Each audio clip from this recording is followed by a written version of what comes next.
anybody listening? Is there anyone that sees what's going on? Read between the lines, criticize the words they're selling. Think for yourself and feel. Good morning and welcome back to the Trailer Park. I am Chanda-Masta and this is your midweek recap. Oh, I see my gray pillows in the way. My cat will be there soon. That's her bed. How is everybody this last week of 2023? What a ride it's been. What a ride. But I have a feeling 2024 is going to be much worse, guys. Let me get logged into my chats, make sure that we are out everywhere. We're definitely up on the YouTube for now anyways, right? Dude, they're just taking everybody down over there. And we're going to talk about some of it. I got to be careful so I don't get myself in trouble, but we'll talk about it. Hello, Rumble. I see Rumble's up and running. Do me a favor, hit that like button and tweet this out so others can find us. Because you guys know, we are totally suppressed on social media. I mean, it was all a big conspiracy from 2017 into 2020, right? But you can't deny that all of the social media platforms are shadow banning, they're ghosting, they're deplatforming, demonetizing all of the voices that they don't agree with. And I'm scared, guys, because I think it's going to get worse next year. I really do. I mean, I have been allowed to sit on YouTube and call the leaders of Israel Zionists and get away with it. Like, I don't think that's going to last much longer. Free speech and all. I mean, I hate that I'm wrong, but whatever. But don't you condemn HLM. Are you fucking kidding? Are you paying attention out there, guys? Of course I got kids back. And knowing what actually happened behind the scenes is just gross. It's just gross. And this is why we don't get too cliquey with other people. There has been some times where we've had to separate ourselves from others who we've worked with, and there's reasons. A lot of times when you don't see eye to eye, shit gets sideways. And HLN's not the first channel, not the last channel, but you got to be careful with the whole monetization and paying of people. We've seen it time and time again that tears fucking people apart. We left Uphill Media many years ago. And a lot of our complaint was we were not getting our tips, which we got paid. I will tell you 100% that they stepped up and did the right thing. They gave us the money that we earned. But that wasn't the reason that we left. We left politically because we didn't see, we weren't going in the same direction, right? But you see, Whitney Webb, her assistant took her for quite a few $1,000, if I remember right, some years ago. It happens. And it's sad, but it is what it is. So yeah, we'll talk about it. Yeah, we're going to talk about it. Popeye is on the deck. And I'm not going to say, I'm just going to say those who will remain unnamed, because that person is hell-bent on going after people who don't have money. And this is just stupid. It's just stupid. So you will not hear me utter the name of the person, but we'll talk about what's being said and what's happening. So let's get started on this deck. Of course, we'll do fair fucking use for whatever it's worth, because it doesn't matter. We take copyright strikes constantly. Beauty and the Boomer, sometimes we take 10, 15 copyright strikes on a show. We are willing to do that. We don't turn on monetization, and we fairly try to use these clips. We shout out the people that they're from. We give them credit for it. Like our music, a lot of times we're just trying to promote these smaller artists that are on YouTube that are doing an amazing job. Oh my God, some of their voices just blow away the original singers. And, we get hit for that a lot of times. But just to remember, copyright disclaimer under Section 107 of the Copyright Act of 1976, allowance is made for fair use for purposes such as criticism. Criticism's number one. Imagine that. Comment, news reporting, which none of us pretend that we're news reporting, teaching, scholarship, research. Fair use is permitted by copyright statute that might otherwise be infringing nonprofit, educational, or personal use tips that balance in favor of fair use. So there you are. That is what fair use is. YouTube needs to take a course on fair use, seriously. But they're just trying to cover their ass, is what it is. They don't want sued for, whatever monetization. So that's why they go after the content creators. But they've definitely weaponized it. We've had it used against us for many, many years. You just got to figure out how to sidestep that shit. But when you've got somebody personally attacking you for copyrights, that's totally different. A lot of these are AI generated. They're generated in the system. Oh, hey, we recognized you used something. You can't monetize this. You can't make money off of it. Okay, we're not trying to monetize it. We're not trying to run ads on anything. Why the fuck will we help YouTube make money? They haven't helped us make any money, so I'm just saying we'll get there. But hey, speaking of money, if you guys want to help me out, here we go. There is my donation links. You guys have been amazing this Christmas. This Christmas has been amazing. The month started out pretty bad. Mercury was in retrograde. Like anything that could go fucking wrong at the beginning of the month went wrong. I had no hope for Christmas. Seriously. I knew I had no money to buy the grandkids stuff or the kids stuff. Like it was going to be a home fashion, homemade trailer park Christmas. And the love that I received from this fucking amazing community. Because guys, we're not just a show. I'm not just a trailer park pundit who's trying to climb the top and be a Jimmy Dore. I absolutely don't even want that. I would never want that. Could you see me reading fucking ads to you guys on air? Oh my God. I would feel like I totally sold my soul. So that's not what we are. And that is not what Roar Media has ever been about. We are about building a community of like-minded critics, skeptics. How it was put so well to me by DC the other day. DC, where are you? DC, get your butt in here because I got some stuff to say to you, DC. If anybody sees DC, let me know. I saw DC hanging out over at Morning Wake Up because DC came in at the last minute and got me the best gift of Christmas. And I can't wait to shout you out, DC. So as soon as I see DC, we'll talk about that. But let's say good morning to everybody filing in. Fred Edwards, thank you so much for always sharing my tweets. It makes me lazy to where I don't even share them. I promise I will get better. I'm trying. Amber King's in the chat. Miss Amber King. Amber and I want to do a show, but she's going to have to host it because my internet's such crap that you guys know. Every time I bring a guest in, their face gets blurry, my internet drops, like it's so bad.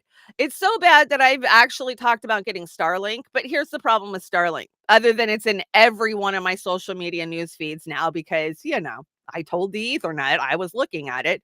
So I only get 25 upload right now if I bought Starlink from where I'm at. I have 1,000 with the shitty internet I have. Why would I go with 25 when I can have 1,000? Doesn't make sense. Anyways, morning, fams. Well said, Chanda. Thank you, Amber. I don't know what I said, but I said it. Let's see. Kate, thank you so much. Kate hitting us with the Super Ray before we were even live over on the Rokfin. Kate says, thank you so much, Roar Media, for your continued productions. Looking forward to another roaring year. And you're going to get another roaring year. When we started this little journey many, many years ago, none of us imagined we'd be where we're at today, but we're here and we're going to keep going for sure. I took my Claritin, but my nose is still running this morning. Let me tell you, if you lose me suddenly and I'm gone, we are having a major storm up here in the Pacific Northwest. It hit us this morning and my power has gone out a couple times this morning. It's just glitched. We do have the internet on a battery backup. So hopefully if it glitches, I don't go all the way down, but we shall see. Fingers crossed that doesn't happen. But if it does happen, you'll know why. You'll know it's not the FBI coming to get me.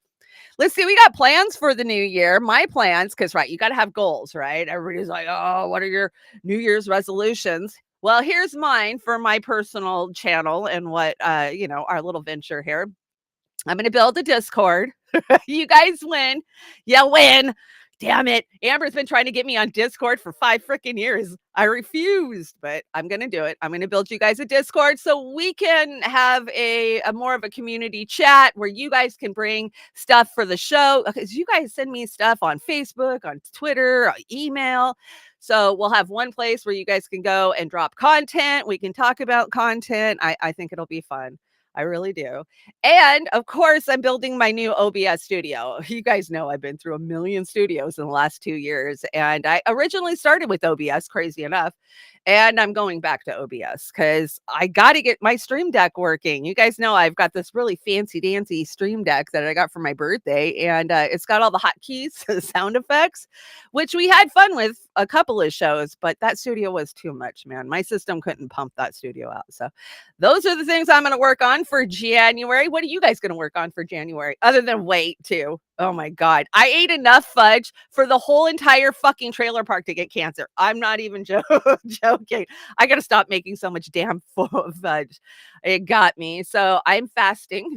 I'm doing a broth fast for like the next 3 days. I got to get my system reset, get my gut fauna back in order after eating that much crap over Christmas. So those are my New Year's goals. I hope you guys have set a few. And even if you haven't, fuck it. Who cares? 2024 is going to be a shit show. So why not? You've been out of Discord for years now, Amber. Oh, of course. But she's in Keybase. I can promise you that. Keybase, Discord, Slack, they're all the same to me, right?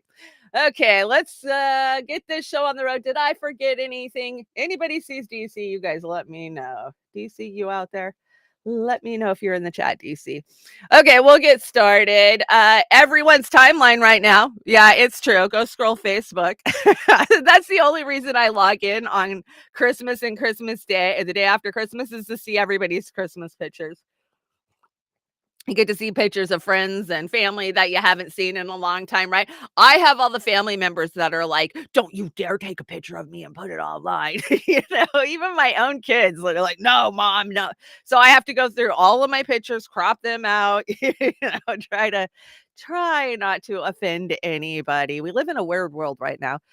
You walked for 9.5 hours yesterday. Oh my gosh, Kate. And you walked to the Golden Gate Bridge. How awesome. That is awesome. I hope you got lots of pictures. I'll have to go check out your feed. You'll miss Saturday night. That's okay, Kate. You can always catch us on the replay. If you guys haven't noticed over on the Rokfin, I am now switching the replays over there to premium because, hey, Roar Media deserves to make a little bit of ad revenue over there or whatever it is. It's not ad revenue, it's subscription revenue, right?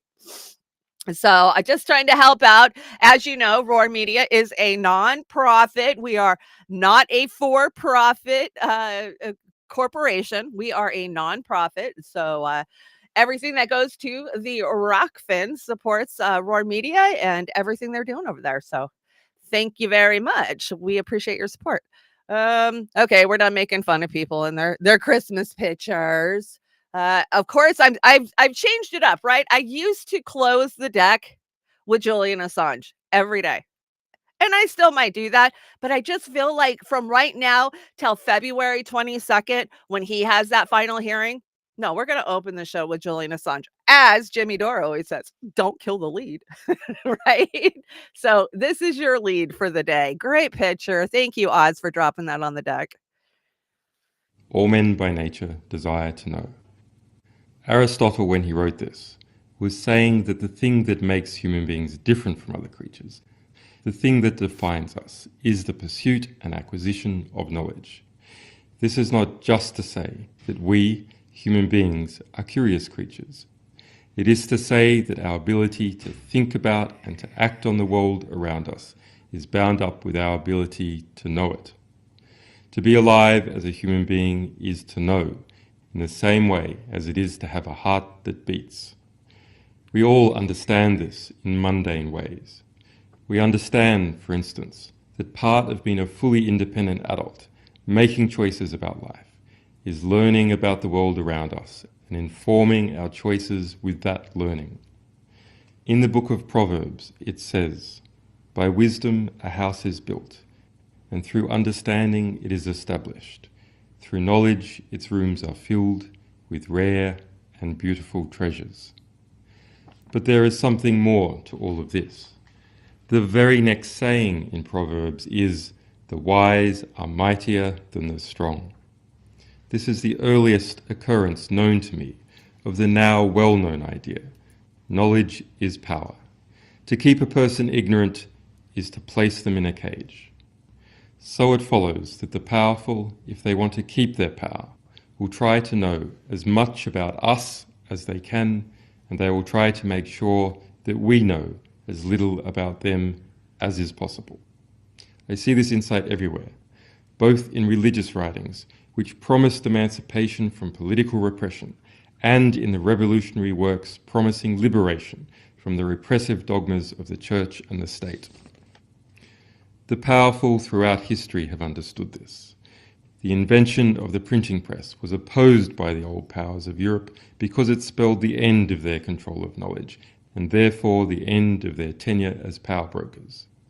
The Protestant Reformation was not just a religious movement, but a political struggle. The fight to liberate hoarded knowledge through translation and dissemination. Through the confessional system, the Catholic Church spied upon the lives of its congregants, while Latin Mass excluded most people who could not speak Latin from an understanding of the very system of thought that bound them. Knowledge has always flowed upwards to bishops and kings, not down to serfs and slaves. The principle remains the same in the present era. Documents disclosed by NSA whistleblower Edward Snowden show that governments dare to aspire, through their intelligence agencies, to a godlike knowledge about each and every one of us. But at the same time, they hide their actions behind official secrecy. As our governments and corporations know more and more about us, we know less and less about them. The policy, as always, is to channel the decisive information upwards, never downwards. Today, remember that it is good to seek to empower the powerless through knowledge and to drag the machinations of the powerful into the daylight. We must be unapologetic about that most basic of humanities, the desire to know. The powerful would do well to remember the words of one of history's great activists, as recorded in the book of Matthew. There is nothing concealed that will not be disclosed, or hidden that will not be made known. What you have said in the dark will be heard in the daylight, and what you have whispered in the ear, in the inner rooms, will be proclaimed at last from rooftop to rooftop. From rooftop to rooftop. That is the best Julian Assange, isn't it? That was from January 2nd of 2014. Of course, he was he in the Ecuadorian embassy by then? He was. I'm pretty sure he was, right? Or did he go in 2015? My mind is not remembering today. But best Julian Assange message: keep Assange trending. I love it when I wake up and Assange is trending. We have done an amazing job of keeping Assange trending this holiday season. Let's keep it going. He needs to trend every day till he's free. And that's the way we look at it, right? Let's see. Did I get that? Yeah, let's get that. Okay, so let's talk about Heartlands Media, the kit. So Kit tweeted out yesterday morning, I urgently request that the removal of these 3 active copyright strikes from our record. Time is of the essence. Our channel is due to be terminated January 1st. Please rectify this matter, basically, is what he said. And this goes back and forth. I mean, this thread is super long, back and forth with YouTube. I think Kit's trying to be very transparent with it. Kit is a longtime friend of the Trailer Park. I've known Kit since 2017, and I probably interacted with him before that as a Bernie supporter, but I've known him for Heartlands Media since then. And how devastating on the first day of the new year to have your YouTube channel that you've put your heart and soul into for many, many years be taken down, especially for fucking copyright. It's not even misinformation or any of the other stupid terms they hit us with. It's copyright strikes. And for a show that used to be on their channel, this is petty. This is asinine. And so I tweeted out, YouTube team, This is just unacceptable. Heartlands Media is a mainstay of our community. We are the most abused community on YouTube, and I promise we will fight back. Please don't piss off the trailer park. Lift the strikes. And I stand by that. I stand by Kit. And I got tagged by this person that's brought the copyright strikes in a post randomly on YouTube or on Twitter. He's decided to send me the legal paperwork, right? That's involved in this. And if you guys want to see it, it's easy to find. You can find it on my timeline. You can find it on Kit's timeline. You can find it over on the Revolutionary Blackout Network. I think this letter was actually pinned to JB from, JB Fauntleroy. And it's just gross. It's gross all the way through. I mean, to think that somebody could come back and just completely tear you apart like this because they don't agree with you money-wise, like, that's why it's hard to work with other people in this space. And I find it very sad. I'm trying to sidestep any defamation on this at all. I'm not defamating anybody. But I definitely side with Kit, and I will continue to fight for Kit to keep his channel. Heartlands Media has been on the ground, has done some amazing reporting, especially their work in Chicago over the years. Allie used to be a part of the Roar Media Network. Of course, she's not over there anymore, but this is just sad. And if you want to check it out, like I said, it's all over Twitter. Go look on Kit's timeline. You'll get to see the actual letter that was pinned to JB from the accuser, I guess is what we'll say. And it's got the legal documents in it if you guys wanted to check it out. There's even screenshots of a couple of chats in there. And you guys were pretty active in that. I see Gamer was over there. Good job, Gamer. Who else was over there? But there's a lot. There's 45 pages, I want to say. Yeah, 45 pages. It's just pure snark, man. It's pure snark is what it is. So go support Heartlands Media. Stop in, give them a like over on their channel, their Rokfin, their Rumble, because that's where they're going to need to be growing. I'm not giving you names. I'm not giving you names, but the names are out there. I promise you can go find them, guys. They're so easy. Just go scroll through my timeline. There's one that I'm actually tagged in from Chicago Corner. Go read it. Go click the link and you'll see everything that's out there about this. So that's all I'm going to tell you about it. But of course, we support Heartlands Media over there. Good morning, Hempcar. How's it going? Did I get Hempcar? Salty's here. Hey, Salty's Digital Dive. There's Jilly. Good morning, Jilly. And Peace Dove. Happy end of the year to all of you. Who else is over here? Of course, Kate's over there. Popeye. Good morning, Popeye. And you know who was first into the chat this morning? Aspen Fallen. There you go. Paying attention you are. And the Rumble's not talking. What is up with the Rumble? Rumble's weird. I've only got one person watching and it's probably myself, which is kind of crazy because normally we get a lot more play on Rumble. Go figure. I don't know. Okay, so I brought Christmas messages. Let's go over the Christmas messages from these disgusting politicians. And let's start out with Biden's Christmas message. And just let me know, do you agree with him this year? Or is he a big fat fucking hypocrite? The Christmas story is at the heart of the Christian faith. But the messages of hope, love, peace, and joy, they're also universal. It speaks to all of us. Whether we're Christian, Jewish, Hindu, Muslim, Buddhist, or any other faith, or no faith at all, it speaks to all of us as human beings who are here on this earth. To care for one another, to look out for one another, to love one another. Oh, because that's what you do. Our politics has gotten so angry, so mean, so partisan. And too often we see each other as enemies, not as neighbors. So my hope this Christmas season is that we take a few moments quiet reflection. Find that stillness in the heart of Christmas. It's at the heart of Christmas. And really look at each other. Okay, Dark Brandon. Not as Democrats or Republicans. Not as members of Team Red or Team Blue. But as who we really are. Fellow Americans. Fellow human beings worthy of being treated with dignity and respect. I sincerely hope this holiday season will drain the poison that has infected our politics and set us against one another. I hope this Christmas season marks a fresh start for our nation, because there's so much that unites us as Americans, so much more that unites us than divides us. So this Christmas, let's spread a little kindness. This Christmas, let's be that helping hand. Oh yeah, like we're that helping strong Gaza. shoulder, that friendly voice. Yeah. When no one else seems to care for those who are struggling, in trouble, and need. It just might be the best gift you can ever give. And I wish you, and for you, and for our nation, now and always, is that we'll live in the light of liberty and hope, of love and generosity, of kindness and compassion, Oh my God, this is so dignity bad. and decency. Yeah, From the where's Biden your family, decency? wish you and your family peace, joy, health, and happiness.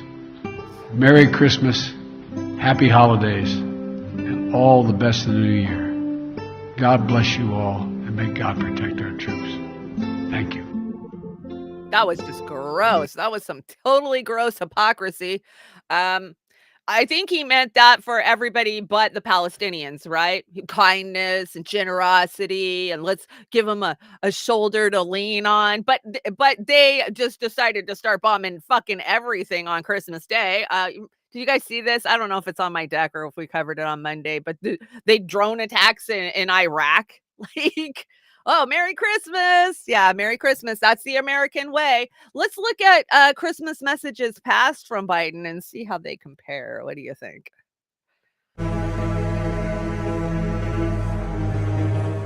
It's beginning to look a lot like Christmas. The message of Christmas is always important, but it's especially important through tough times, like the ones we've been through the past few years. I wonder why. Our politics has gotten so angry, so mean, so partisan. And too often we see each other as enemies, not as neighbors, as Democrats or Republicans, not as fellow Americans. But there's no Same question shit last year. that the Republican Party today is dominated, driven, and intimidated by Donald Trump and the MAGA Republicans. And that is a threat to this country. We've become too divided. The fact is, this has been a pandemic of the unvaccinated. Unvaccinated. The unvaccinated overcrowd our hospitals, overrunning emergency rooms and intensive care units. The unvaccinated patients are leaving no room for someone with a heart attack or in need of a cancer operation, and so much more because they can't get into the ICU, they can't get into the operating rooms. The unvaccinated also put our economy at risk. Kill him now. I shouldn't. Do it. You did well. He was too dangerous to be kept alive. But as tough as these times have been, if we look a little closer, we see bright spots all across the country. The strength, the determination, the resilience that's long defined America. We're surely making progress. Things are getting better. Do you believe your quality of life is better today than it was in 2019? There's a new poll out that says most Americans say absolutely not. The CBS News poll showing 46% of Americans say their standard of living is not just worse than it was 4 years ago, it's worse than their parents. Similarly, a News Nation poll showing half of those surveyed say they are worse off financially this year than last year. Democrats have delivered. So from the Biden family, wish you and your family peace, joy, health, and happiness. Merry Christmas, happy holidays, and all the best in the new year. I Hate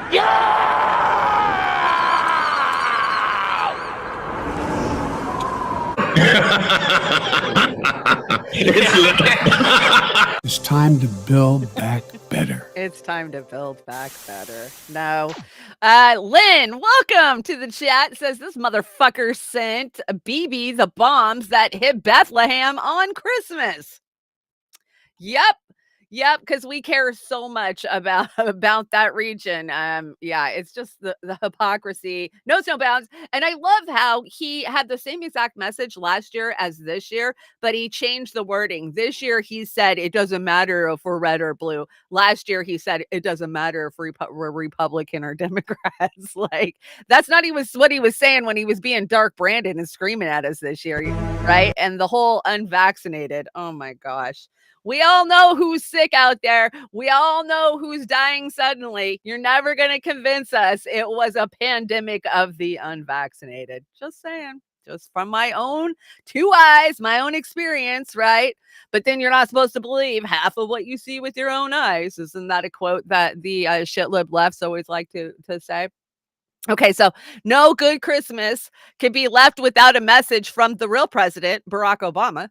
And Shitlib Joe coming in for the win because he totally refaced Obama with a background that, was a little bit more realistic for who Obama is. So Barack Obama says this year has tested us in many ways, but Christmas is a reminder of the power of community to keep us together, even in difficult times. Wishing you all a peaceful holiday. I love how he chose that peaceful word because it's not very peaceful for many people around the world, right? So let's hear what he had to say.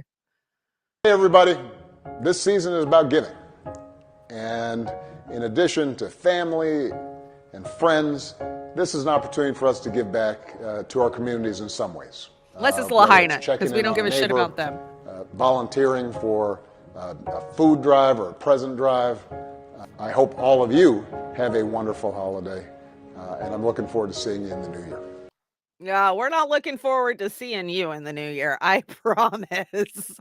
Nobody's looking forward to it. Could you imagine? I mean, we've speculated on who's going to end up on the DNC's, coronation floor. Could you imagine if it was Obama? Oh my God. I mean, there's no law that stops him, right? He can run. He can run again. I'm pretty sure that's how the law is.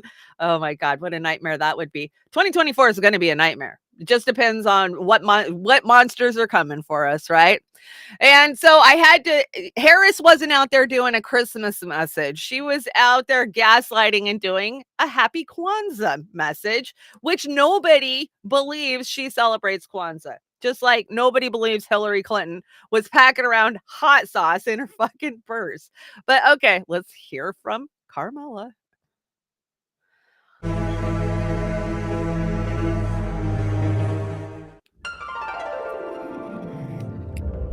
I wanted to take a moment to send my warmest wishes to everyone celebrating Kwanzaa. Like so many other holidays, we will be celebrating Kwanzaa a little differently this season in our home. We'll be doing it over Zoom.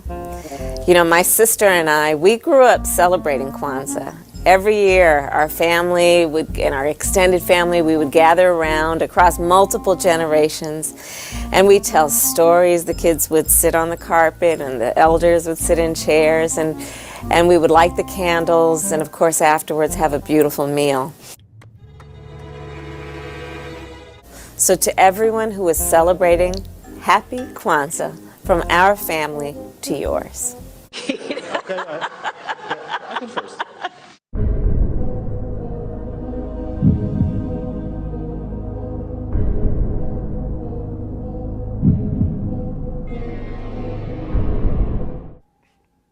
You're lying, and I know you're lying.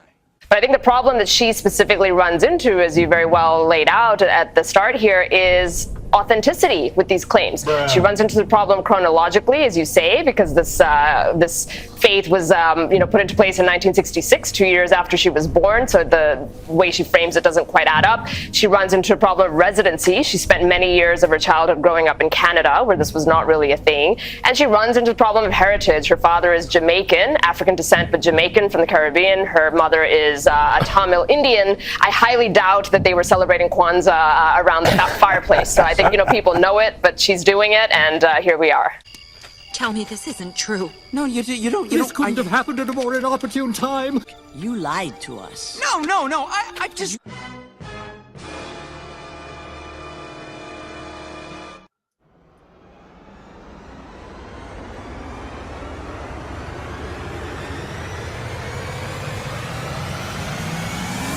Happy Kwanzaa from our family to yours. And you ain't black.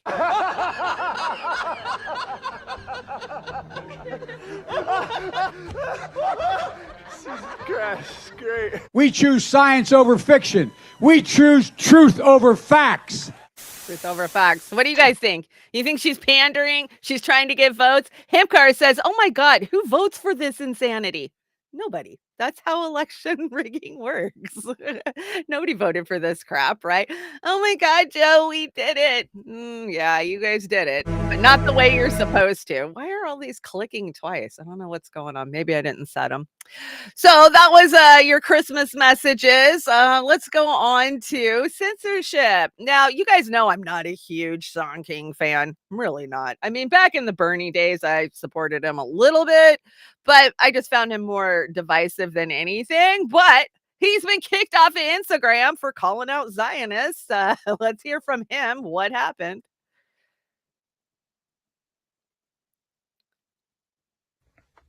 Hey everybody, Sean King here. Love you, appreciate you. I'm okay. I am frustrated. As you've probably seen, I've been banned from Instagram, which is mind-blowing. I posted about it earlier this week because I have a lot of friends that work at Meta. I have spoken at Meta. I've been an official guest of the company.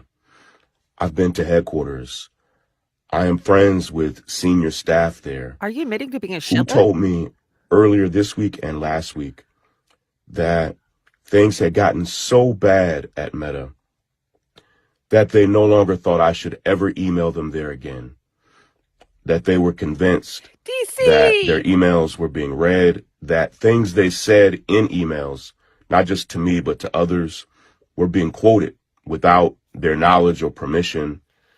And so when I heard that, it did spook me. This was last week or week before last, and I posted about this.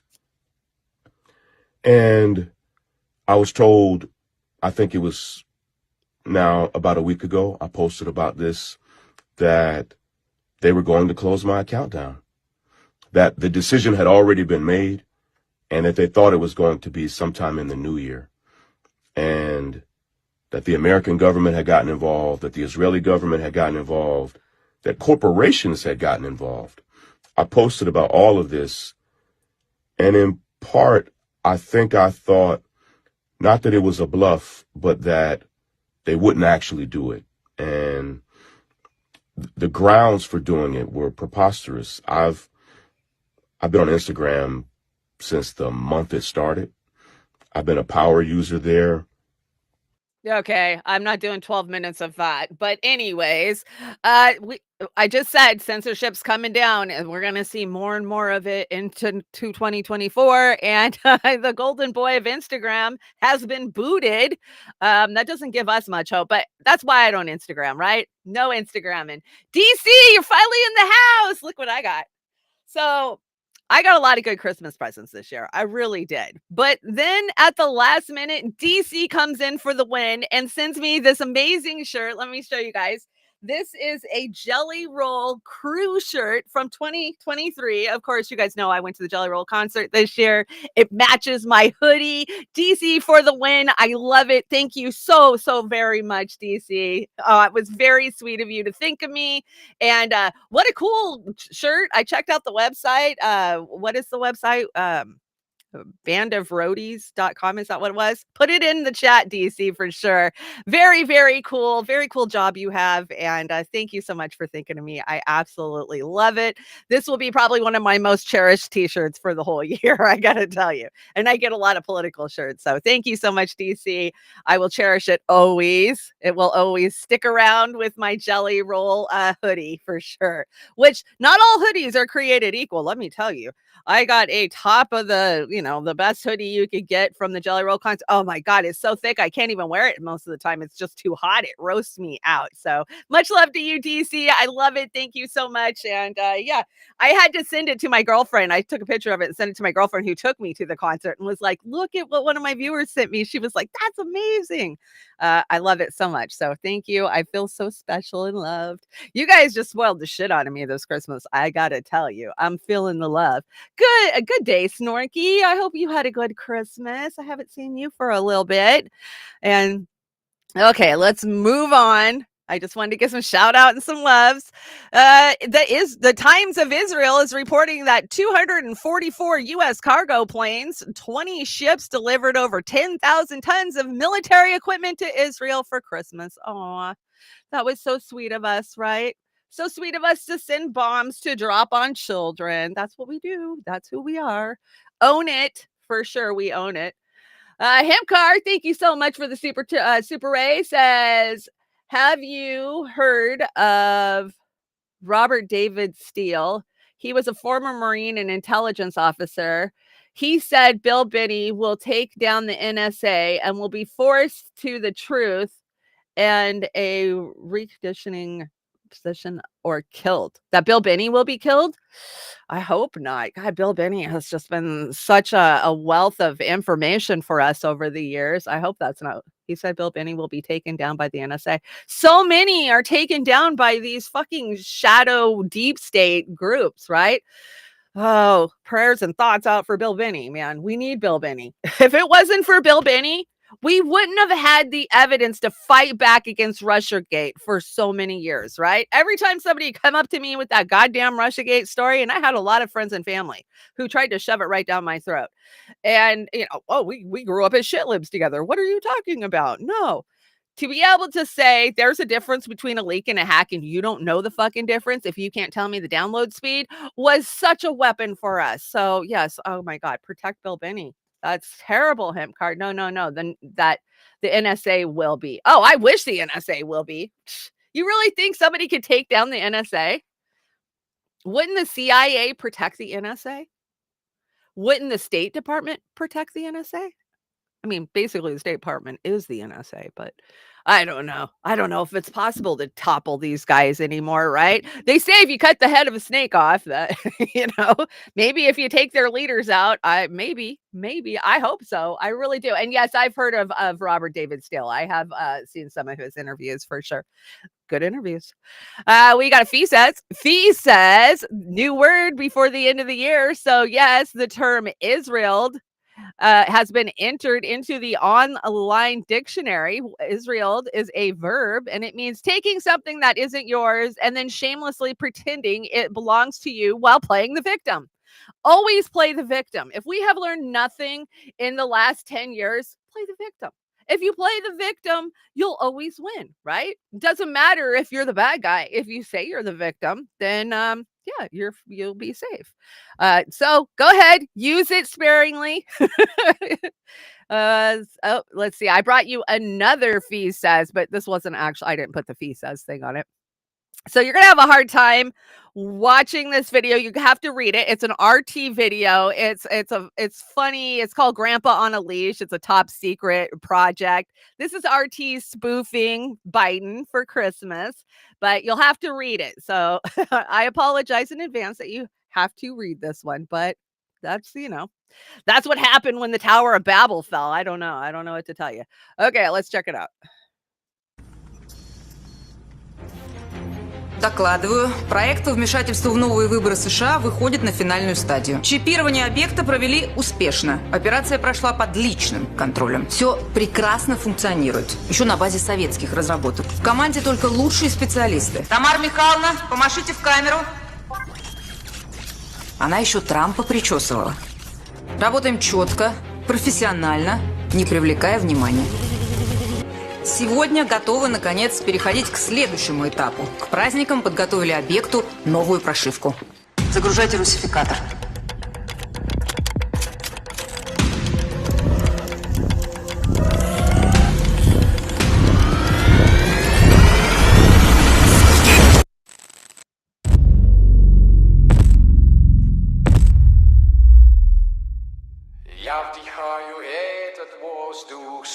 солнце в небе смотрит на меня. Надо мной летает волны ветер, он такой же, как и я. Я русский, я иду до конца. Я русский, моя кровь от отца. Я русский, и мне повезло. Я русский, всему миру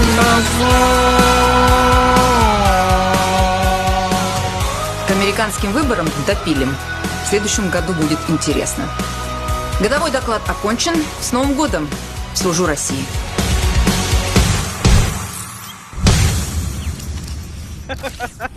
Help. Please, help. Помогите. So there you are. Russia has admitted to interfering in the elections. They say they're going to continue to interfere. And who thought it would be this way, right? They control Biden, supposedly, right? With their old Soviet tech. That's too funny. That was very smart of RT. I thought that was really funny and really smart. So good job. Let's see. And thanks to Fee for sharing it out. Let's see. What is this kid's name? Tal Mitnick, an 18-year-old from Tel Aviv, just refused to enlist in the Israeli army to protest the war in Gaza and the occupation. He was sentenced to 30 days in prison. He is a hero and also a sweet kid. Here's the video. Look at his mom. Mom, you're doing right. You're doing right.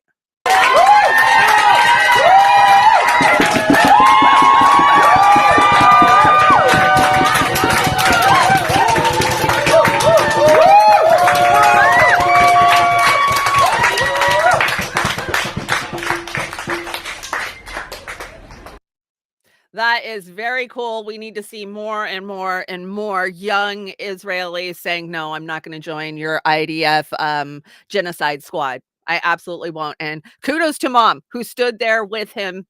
You know, you can see that's raising a kid right. Not going to war. Oh, so 2024, we've talked a little bit about it. It's going to be crazy, but the pundits are saying to expect a black swan event. What is a black swan event? A black swan event is, I don't know what the exact definition of the term is if you looked it up, but to me, it means they're going to pull some shit and it's going to be so major that it shakes us to where we don't even question it because we never do, right? So let's hear from them. This is Face the Nation on Christmas Eve morning because this is a great thing to be talking about on Christmas Eve. Well, mine's a little dark. I just feel a lot of concern that 2024 may be the year of a black swan event. This is a national security event with high impact that's very hard to predict. There are a number of concerns that I have that factor into that. Not only this sort of enduring heightened threat level that we're facing, the wars in Israel, also Ukraine. And we're so divided in this country in ways that we haven't seen before. And I think that just creates fertile ground for our adversaries like North Korea, China, and Iran. And that's what concerns me most. Some fear mongering on Christmas Eve. What else would you expect from American pundits? So be scared of Iran, be scared of North Korea, be scared of Russia, be scared of China, right? And we should be scared. You want to know why? Because they have superior alliance that they're fucking building that's going to crush us. We all know it. We've talked about BRICS many, many times over the last year. And yeah, we're scared, but we're scared because the US is just literally plowing us down this road of World War III. And they don't care how many of us they have to sacrifice. If you don't believe me, go look at what they did in Ukraine, right? Just keep sacrificing them, whatever. Just feed them into the meat grinder. We don't care. Let's see. Biden orders strike on Iran-backed groups after 3 U.S. military troops are injured in an Iraq drone attack. So we talked about this on Monday, and we're getting information now that it actually killed a high-ranking Iranian general, and let me see, I've got the article on this. I found it quite interesting. No, that's not it. Is this it? Yeah, this is it. So it says President Joe Biden ordered the U.S. Or United States military to carry out retaliatory airstrikes against the Iran-backed militia groups after 3 U.S. servicemen were injured in a drone attack in North Iraq. The National Security Council spokeswoman, Watson, said one of the U.S. troops suffered critical injuries in the attack that occurred on Monday. And let me scroll down. And this is, let me tell you who this is, who's reporting. Huffington Post, of course, it would be the Huffington Post. So Iraqi officials said U.S. strikes targeting militia sites on Tuesday killed 1 militant and injured 18. They came at a time where heightened fears of the regional spillovers of the Israel-Hamas war. You know, I still don't understand this, calling it Israel-Hamas war. How is this a war? Does Palestine have a military? I thought you had to have a military to actually have a war. I mean, there's, militias and militants, but they're not a fucking actual military, right? I don't know. Tell me if I'm wrong. Wouldn't surprise me if I was wrong. Let's see. They have vowed, Iran officials have vowed revenge for the killing of Muazi, but did not immediately launch a retaliatory strike. The militia attack on Monday in northern Iraq was launched prior to the strike in Syria. So we're just out there. Let's see. I reported on us bombing Lebanon for Christmas, right? We blew up a 600-year-old church for Christmas. We're bombing Syria. We're bombing in Iraq. We're just doing everything we can to stir the fucking bee's nest up of Iran, right? That's what I see is going on here. And of course, breaking, Iran's foreign minister says that after the killing of the senior Iranian commander, that Israel should await a countdown. Await a countdown. That was their response. So clock's ticking. Tick-tock, motherfuckers. They're taking us there. There's nothing we can do about it. No matter how much we scream, no matter how much we cry, this is about the hunt for oil and gas. And we know it. We fucking know it. We have been screaming it from the rooftops for years now. When they first were in Syria, years ago, we were like, this is about a pipeline. This is about oil, right? Yemen, this is about pipeline. This is about oil. It's always about resources. So check this out. I don't know if this went viral yesterday, but I found it very interesting. This is a TikTok video. I don't know who this woman is, but she brings some pretty pertinent information forward that I don't see anybody else talking about. So let's look at it and talk about it. I really thought the Ben Gurion Canal was a conspiracy or something that was just undoable because it's really, really crazy. But this line that has been made cutting through Gaza is nothing like I've ever seen before. And I constantly remote sense satellites. This is actually something that I do. I analyze satellite images and I'm constantly looking at how urban fabrics are changing and transforming. This was Gaza in September. And this is Gaza right now. Look at that. This was created after Israel invaded the Gaza Strip. I have no idea what this is. September, December. Is this the Ben Gurion Canal? Is this the preparations for it? I have no idea. But I'm scared to the core of my bones. And I haven't seen anyone else produce these images. I haven't seen anyone analyze this. No newspaper outlet, no environmentalists, no scientists, no remote censoring analysts have done this. No one has produced these images. Gaza in September, Gaza now. I have no idea what to do with this information and I'm internally freaking out. That if you look at those pictures, it really puts it into perspective just what they've done to Gaza. I mean, that was September till now. You definitely clearly see that line that they're punching right through Gaza. What do you guys suspect that line is for? Do you think it's going to be the Ben Gurion Canal? Is that what?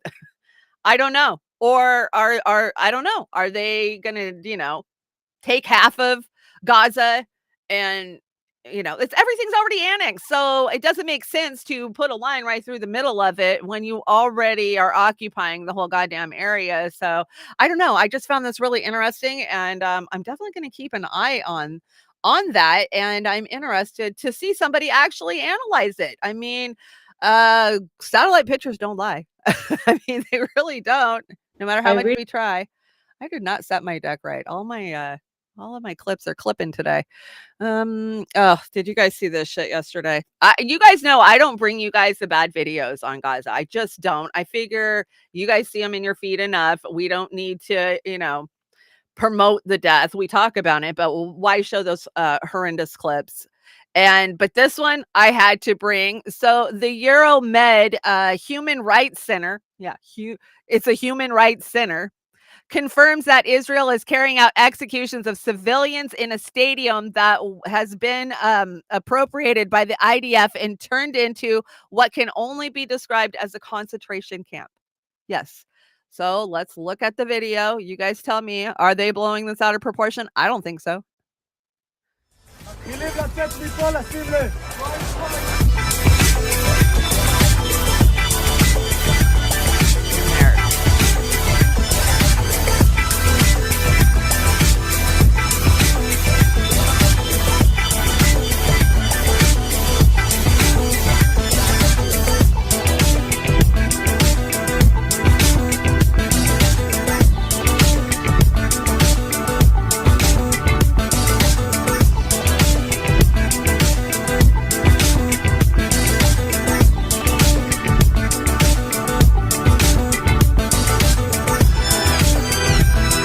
Auschwitz.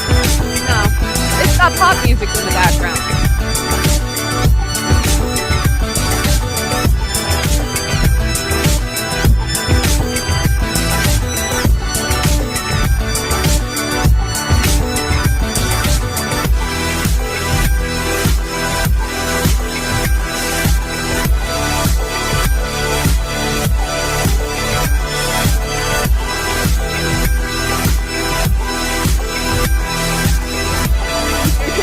I know, it's so disgusting. There, I muted it for you, even though it's over. I thought about muting that right from the get-go, but I wanted you guys to see how fucking gross it was that they put pop music in the background of an Auschwitz-type video. Are you kidding me? You cannot deny that that is a camp. It's disgusting. And to every American who is blindly supporting this, you wait till you're in a camp and you're naked. Yeah, and scared and afraid. It's absolutely gross. If you're silent during a genocide, you are complicit. Abso-fucking-lutely. That is just beyond gross.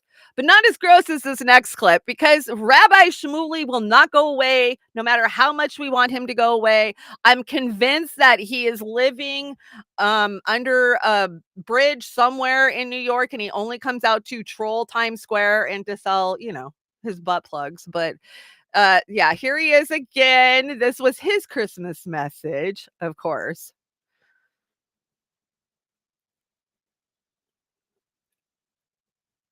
Oh, doesn't want to play. Merry Christmas to all my Christian brothers and sisters. There's a Christmas tree behind me. That is not a Hanukkah bush tonight. It's a Christmas tree. And thank you all so much for joining me. I have to say in the same way that...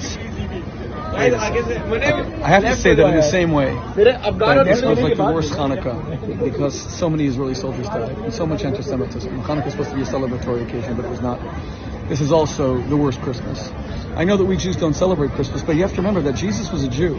And I say this is the worst Christmas because with anti-Semitism running rampant all over the United States, you have to remember why Jesus was murdered in the first place. My Christian brothers and sisters celebrate Christmas because Jesus was born today. He, of course, is murdered by the Romans on Easter. But the moment that he was Jesus murdered by the Romans, he was already marked for death just by being born a Jew. The Jews were under Roman occupation, and the Romans tried to dominate the Jews and rob them of their liberty. Jesus said many times that Caesar was, that you had to almost suck up to Caesar just to live, and he spoke so many times about his impending death. And because he declared himself to be the Messiah of the Jews, the King of the Jews, remember, for us Jews, the Messiah is not divine. A Messiah just means a king, someone who's going to take off the yoke of a foreign oppressor. He wanted to fight the Romans. He was murdered by the Romans. That's all from my book, Kosher Jesus. But let me tell you why it matters today. Because we're now seeing a resurgence of anti-Semitism, the likes of which we haven't seen since the Holocaust. All of you watched what happened yesterday when a Muslim girl claiming to be just 11 years old, and I don't think she's 11. If she's 11 years old, then I'm a reincarnation of George Washington. He's George Washington. I am a reincarnation of George Washington. But he was tall and I'm very short, so I'm probably not. But a Muslim girl said that I should kill myself because I'm Jewish. Her little brother, little boy, was kicking me. He was trained to look at Jewish people and to Funny, we saw the video. I didn't see no little boy kicking him. I played you guys the video on Monday. Now, all he does is troll Central Park and create anti-Semitism by attacking random fucking people with his thoughts. And there was 12 minutes of this crap. So you guys know, oh, he's so gross. But I gotta tell you, Comrade Misty did not appreciate my meme. She said, "No, I like Hoggle. That's mean to do." She's right. She's right. Hoggle was a much better person than Shmuley will ever be, right? Let's talk about troll farms, because hey, you can go to work for an Israeli troll farm. Want to know how? I'll show you how. They're pushing it on X. Check this out. So Sam Parker at Sam Parker Senate. Oh yeah, because the Senate's pushing this shit. Update. Let's see. Internet sites for advancing Israel's propaganda and mass reporting everyone else. So so it's not just advancing Israel's propaganda. You got to be out there mass reporting people. So this is called movers.org. And users can boost Israel's online propaganda accounts and help throttle back everyone else. I was like, what in the hell is this? So I had to go get it. Let me bring it in, show you guys what the website looks like. This is just crazy. Okay, so here it is, Sam Parker.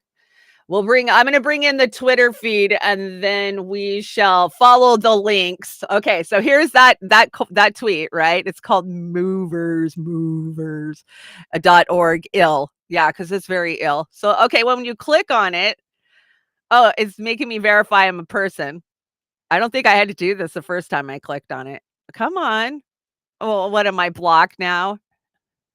It's not letting me in. Okay, so there you go. There you go. Oh, now I got to bring the other website in. Hold on. Let me bring the other website in. There it is. No, that's not it. Movers.org. Okay, so this is what comes up when you click that website. Movers.org. Play video to learn about movers and how you can help advocate for Israel. Okay. Welcome to the Movers platform. With this platform, you'll be able to help advocate for Israel and promote content that is pro-Israeli, and also help us remove content that is false and anti-Israeli. So that's your real job. How to log in, all you have to do is put your email here. So let's say, for example, james@gmail.com. There's no password needed, and the only purpose of the email is to help us identify you so that you're able to then we can track you, track what you've already posted. If you don't want to do that, you can always click here to access anonymously as well. Once you click on access with your email, it will basically open up the screen for you, and you'll be able to choose how you'd like to help us support Israel. So the different options are, number one, to do a quick reply. So we'll show you content that is pro-Israeli. All you have to do is click on the copy button, and then it copies the text that we give you. You click reply on Instagram, and it will open up Instagram for you. And then you'll be able to basically post the content, take a screenshot of it, and upload it here. Or alternatively, you don't have to upload, and you can just click confirm. Once you confirm, we'll know that you finished the task. You can also do other advocacy work, like, for example, helping us report content that is anti-Israeli. Report content. So, for example, here you can see content from different platforms. So you can see this one is on X, and you can see the post preview. You click Why on are we report, not allowed to question Israel's Israel's involvement in 9/11? Confirm that you've done the report. You must report Alternatively, that. You can engage in groups, and you can also post content that we provide for you. You can also submit inspiring and positive content about Israel. All you have to do is choose. Oh, I'm so over it. Did you guys see this crap? So basically, it is focused on attacking people. This is a troll army for Israel. And are they hiring? Why, yes, they're hiring, but you don't get paid. You're expected to go out there and shill for Israel for free when, of course, all of the AIPAC people, they get paid. They get paid, right? All of our elected officials, they get paid for trolling for Israel, but no, you're expected to do it for free. Don't support this crap. Call them out. It's a big Jewish brother, Julie. Perfect. The big Jewish brother is watching. Yeah, definitely give them your information so that way they can track you and everything you're doing and saying. Just gross. Just gross. Could you imagine if we had a pro-Palestinian site like that? Oh my God, they would lose their shit. Do you get benefits? What are your business benefits? You get a Rabbi Shmuley butt plug for free. That's what you get. No 401ks because BlackRock owns all those right now. Salty, you know how that goes. Zionist occupied government is a Zog, and we live under a Zog, a Zionist occupied government. So when you hear the word Zog, know what they're talking about, right? Let's see. Oz dropped this on the deck for us. Genocide Joe. Yeah, Putin is Hamas. Yeah, we see you, icky. Thank you, Oz, for helping me populate my deck yesterday. Intel will build 25 billion chip factory in Israel's largest investment ever. This just broke this morning. Or did it break last night? I think it might have broke last night. But let's see. A judge orders Starbucks to apologize and rehire and give back pay to fired Colorado union leader. Oh, they got busted trying to break the union. I wish Starbucks would just go under already, right? If we stop going there, they would have no money, right? We talk about how they're the biggest fucking bank in the world. I'm sold. The Shmuley butt plug is the biggest in the industry. Salty.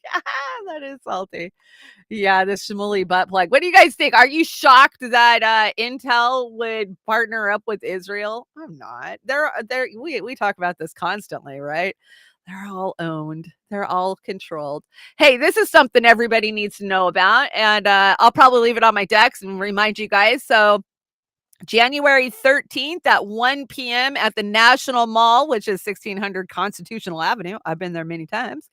March on Washington for Gaza. So this one, you've got, 10 days to get your shit together and get there. That's not a lot of time for me. So I won't be making it across the country, but if you're on the East Coast, please consider going and standing up for the people of Gaza. When you need to have hundreds of protests just to tell the world that bombing children is not okay, that is when you know that humanity has failed. Yes, has failed. Will we find our humanity again? Yes, we will, but it's going to take us a long fucking time, and it's going to take a lot of deaths, sadly. It's going to take a lot of hurting from a lot of people for us to remember what we were taught at 3 years old, and that is to do unto others as you'd have done unto yourself, right? Why is that?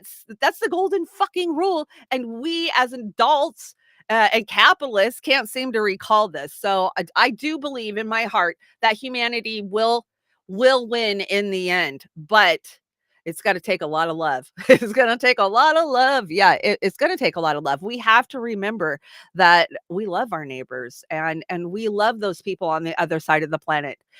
More people, I heard Steve say this morning, more people need to get out and travel. Oh, obviously that's a person that never traveled. Traveling broadens your mind. You have to get out there and realize that we're all human beings at the end of the day, right? The Epstein list. Oh boy, are we going to get the Epstein list? Come on, we've talked about this many times. You're not getting the Epstein list. What you're getting is the names that are in the Virginia Giuffre document from her lawsuit, right? And we already know those names. But, oh boy, finally, the Epstein client list. Yeah, I hate to break it to you. That's not what you're getting for Christmas. For Christmas, Jimmy Dore got us Whitney Webb. So I had to bring a Whitney Webb clip because you guys know I love Whitney. I really do. So here is Whitney and Jimmy talking about Chomsky. Why was Epstein wanted to be friends with Chomsky? What was that all about? So just real quick about Epstein. So they said they're going to release the names of his associates. Now, I caught that. A lot of people think that means they're releasing the list of clients. That's not what that means. They're right? not. That's not what it is. That's not what it means. Thank God. Yeah. Yeah, so it's this lawsuit that's been going on for a long time, and involving Virginia Giuffre or Virginia Roberts, one of the most well-known Epstein victims. And so some of the names on those documents, which are already publicly available, some of the names will be redacted. And this has happened before, and there was hype about it, and it sort of ended up being a nothing burger. There may be interesting stuff in there, but this isn't going to be the big revelation that some people are, ginning it up to be. So, just speaking of Epstein, what's your take on Noam Chomsky's ties to Epstein, given his history? I wrote a whole article about his history at MIT. Do you trust his anti-war activism? Because he's obviously lying about being a Sagittarius. So I wrote a whole article about that. And I think what a lot of people overlooked is that the reason Epstein was interested in Chomsky was specifically about artificial intelligence, because of the role that Noam Chomsky's linguistic works had in the development of, language models and artificial intelligence and all of that. Wait, he says he doesn't believe in it. Like he thinks it's not really a thing. I think they overhype it to a big extent also, but Epstein was also very into transhumanism and obsessed with artificial intelligence. And so he was very into talking to all different types of people in the AI sphere.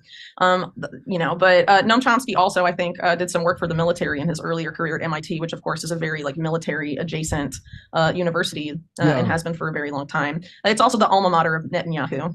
Fun fact. No kidding. Hey, that Ben Goertzel, is that his name? The one that you... Yes. I was trying to find anything else about it because I always see him pop up on I don't know why my YouTube thinks I want to see Lex Friedman all the goddamn time, but I saw him pop up and I'm like, that's the guy that went to Africa with Epstein to model child brains? Is that what it was? For their... Not exactly, but it was something like that. Yeah. Ben Goertzel, very heavily funded by Epstein. Involved in a whole lot of stuff, involved with some shady stuff in Ethiopia with AI labs that Epstein helped finance. And I can't remember if it's Goertzel directly or a person he's partnered with, Charles Hoskinson, who's involved in this weird sort of data harvesting program from Ethiopian school children. Very disturbing. But Epstein was definitely sort of in that sphere too. He had this very shady and very under-investigated company called Southern Trust in the USVI, where he wanted the algorithms that it was marketing to basically be run and maintained by children. And at the same time, he was giving all of this money to USVI schools, trying to recruit kids at science fairs and stuff, teens and stuff, specifically underprivileged or troubled teens.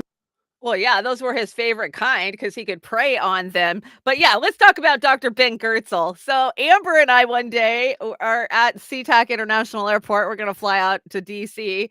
And right as we're in line to board the plane, I turn around and there's Dr. Ben Goertzel standing there. And he's got his stupid hat on. And I'm like, oh my God, we need to talk to that guy. But I could not remember his name at that moment. It was just one of those, when a name leaves you and it ain't coming back till something triggers it. But we had to get on the plane anyways, but damn, missed opportunity. It would have been nice to corner that guy and ask him some real fucking questions. If you follow Dr. Ben Goertzel, he is the one who is hell-bent on the singularity. He believes that AI is going to wake up and merge and, become self-aware. And he's been working on it for many, many years. He's got a lot of crazy shit going on. I do subscribe to his emails, so I get the updates of what he's doing. And this guy likes to think of himself as some liberal, he has a long hair. And you know who he reminds me of? He reminds me of the scientist from Independence Day, Brett Spinner. Remember, he played that crazy, wacky professor who had been working on the aliens at Area 51. He totally reminds me of that guy. Doesn't get out of the lab enough, has no social interaction skills. Totally, that's who he reminds me of. We're going to be the most level on this as a... Okay, Brave New Future, yes. Let's see. What do I got now? Let's talk about Ghislaine. Ghislaine, this is a cute little United spot I brought you guys. And no, things aren't getting worse. They're just getting more obvious. That's obvious. Come on, play. Yup, that's me. You're probably wondering how I ended up in this situation. Well, Hillary, you did it again. Me? I think you mean we, Bill. Yeah, whatever. So, now that it's over, can I go live with Monica now? No, Bill. Oh, come on.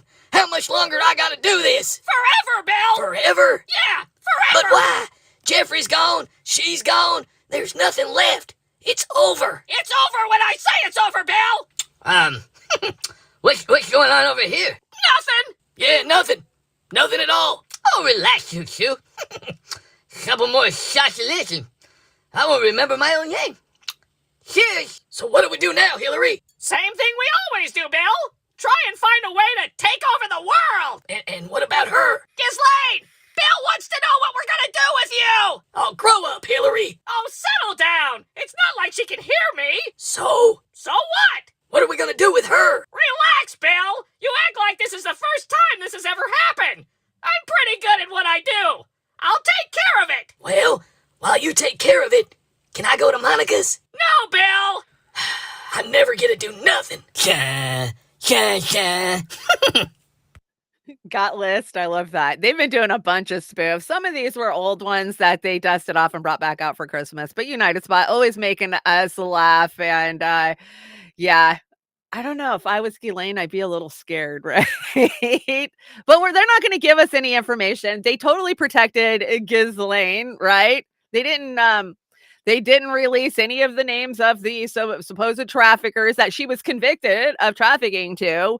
They never showed her face in court. They never televised the court case. Like, they protected her. She was protected. We all know that. This story broke locally in the Seattle area yesterday, and let me tell you, it's a doozy, and it's shocking, but not too shocking if you've been paying attention. So that escalated quickly. Google searches of Mount Lake Terrace man charged in a Capitol riot revealed. So let me bring the article of this in. This is crazy. They're still charging the J6ers. And this is a man that Google Images did a reverse search on and found him years later, right? So, of course, they had to step up and charge him. I'm like, what? We're still doing this shit? So Washington State, a Mount Lake Terrace man, Amber, you know where Mount Lake Terrace is. Mount Lake Terrace man is facing 4 charges related to the U.S. Capitol riots of January 6th of 2021. And as a bevy of his suspicion, Google searches surrounded the day were displayed in an arrest warrant along with flight records, phone location data, and surveillance photos. So charges were filed last week against Matthew Lawrence Stickney, who was allegedly purchased flight tickets to depart SeaTac International Airport on the 4th of January and returned on the 7th. According to the records obtained through the search warrants, 2 mobile devices associated with Stickney's email addresses were present for the riots. Now it's a riot. It's a riot at the Capitol. On January 6th, prosecutors say court documents also included several photos allegedly in the middle of a crowd at the Capitol. The charges were filed against him are disorderly conduct in the Capitol building, parading. Is that an actual thing? Demonstrating or picketing on the Capitol building, entering and remaining in a restricted building or grounds because they were told they couldn't come in, right? And disorderly or disruptive conduct. So they just hit him with every charge that they could come up with, right? But the biggest part of this story is the fact that it was Google Image that got him all these years later, right? We told you, we've been telling you, you can't do anything. The crime division's out there and they're watching, and I can't believe we're still doing this. This is a terrible look for the Democrats going into 2024. Seriously, with the amount of points behind Biden is from Trump, you think that this is a good fucking idea and a good look for the Democrats? Oh, not good. Not good at all. And the surveillance state is out there. They're watching. Just know they are watching. Let me get my duck back in here. Yeah, that's a crazy local story. Makes me sad. Poor kid. He thought he got away with it all these years, and all of a sudden, knock on the door. DC, I got to tell you, yesterday I'm standing out in my kitchen. I'm talking to Fusion, and we don't hear anything. All of a sudden, on our front door, boom, boom, boom. They knocked so loud on our front door when they delivered this package that I seriously thought it was the FBI. There's only a few that beat on your door like that. I mean, they hit my door so hard that my wreath bounced off. We were scared to even open the door. Like, I'm looking out the window like, who the fuck is out there? Like, I'm not going to open the door for the FBI to kick my door. And if they're knocking, then I ain't letting them in, right? And they'll just kick my door in if they actually want in. So I look and I don't see anybody on the front porch. I'm like, what the fuck? And then I hear the UPS truck pulling out. And I was like, oh my God, UPS is knocking like the FBI now. It was crazy. So don't always think it's the FBI. We've talked about this many times. The U.S. To begin in 2024 with the smallest military in over 80 years. You guys think that's a good idea when we're bombing multiple fucking countries? I don't know. So U.S. military forces at 80-year low. Pentagon urges a national call to service. Get out there and serve your country. Somebody says, I'll serve crack before I serve this country. Base Savage, that was pretty funny. And the moment you realize that you were never fighting terrorists, you were actually fighting for God, gold, oil, and drugs. Yes, we all know that's what God is, right?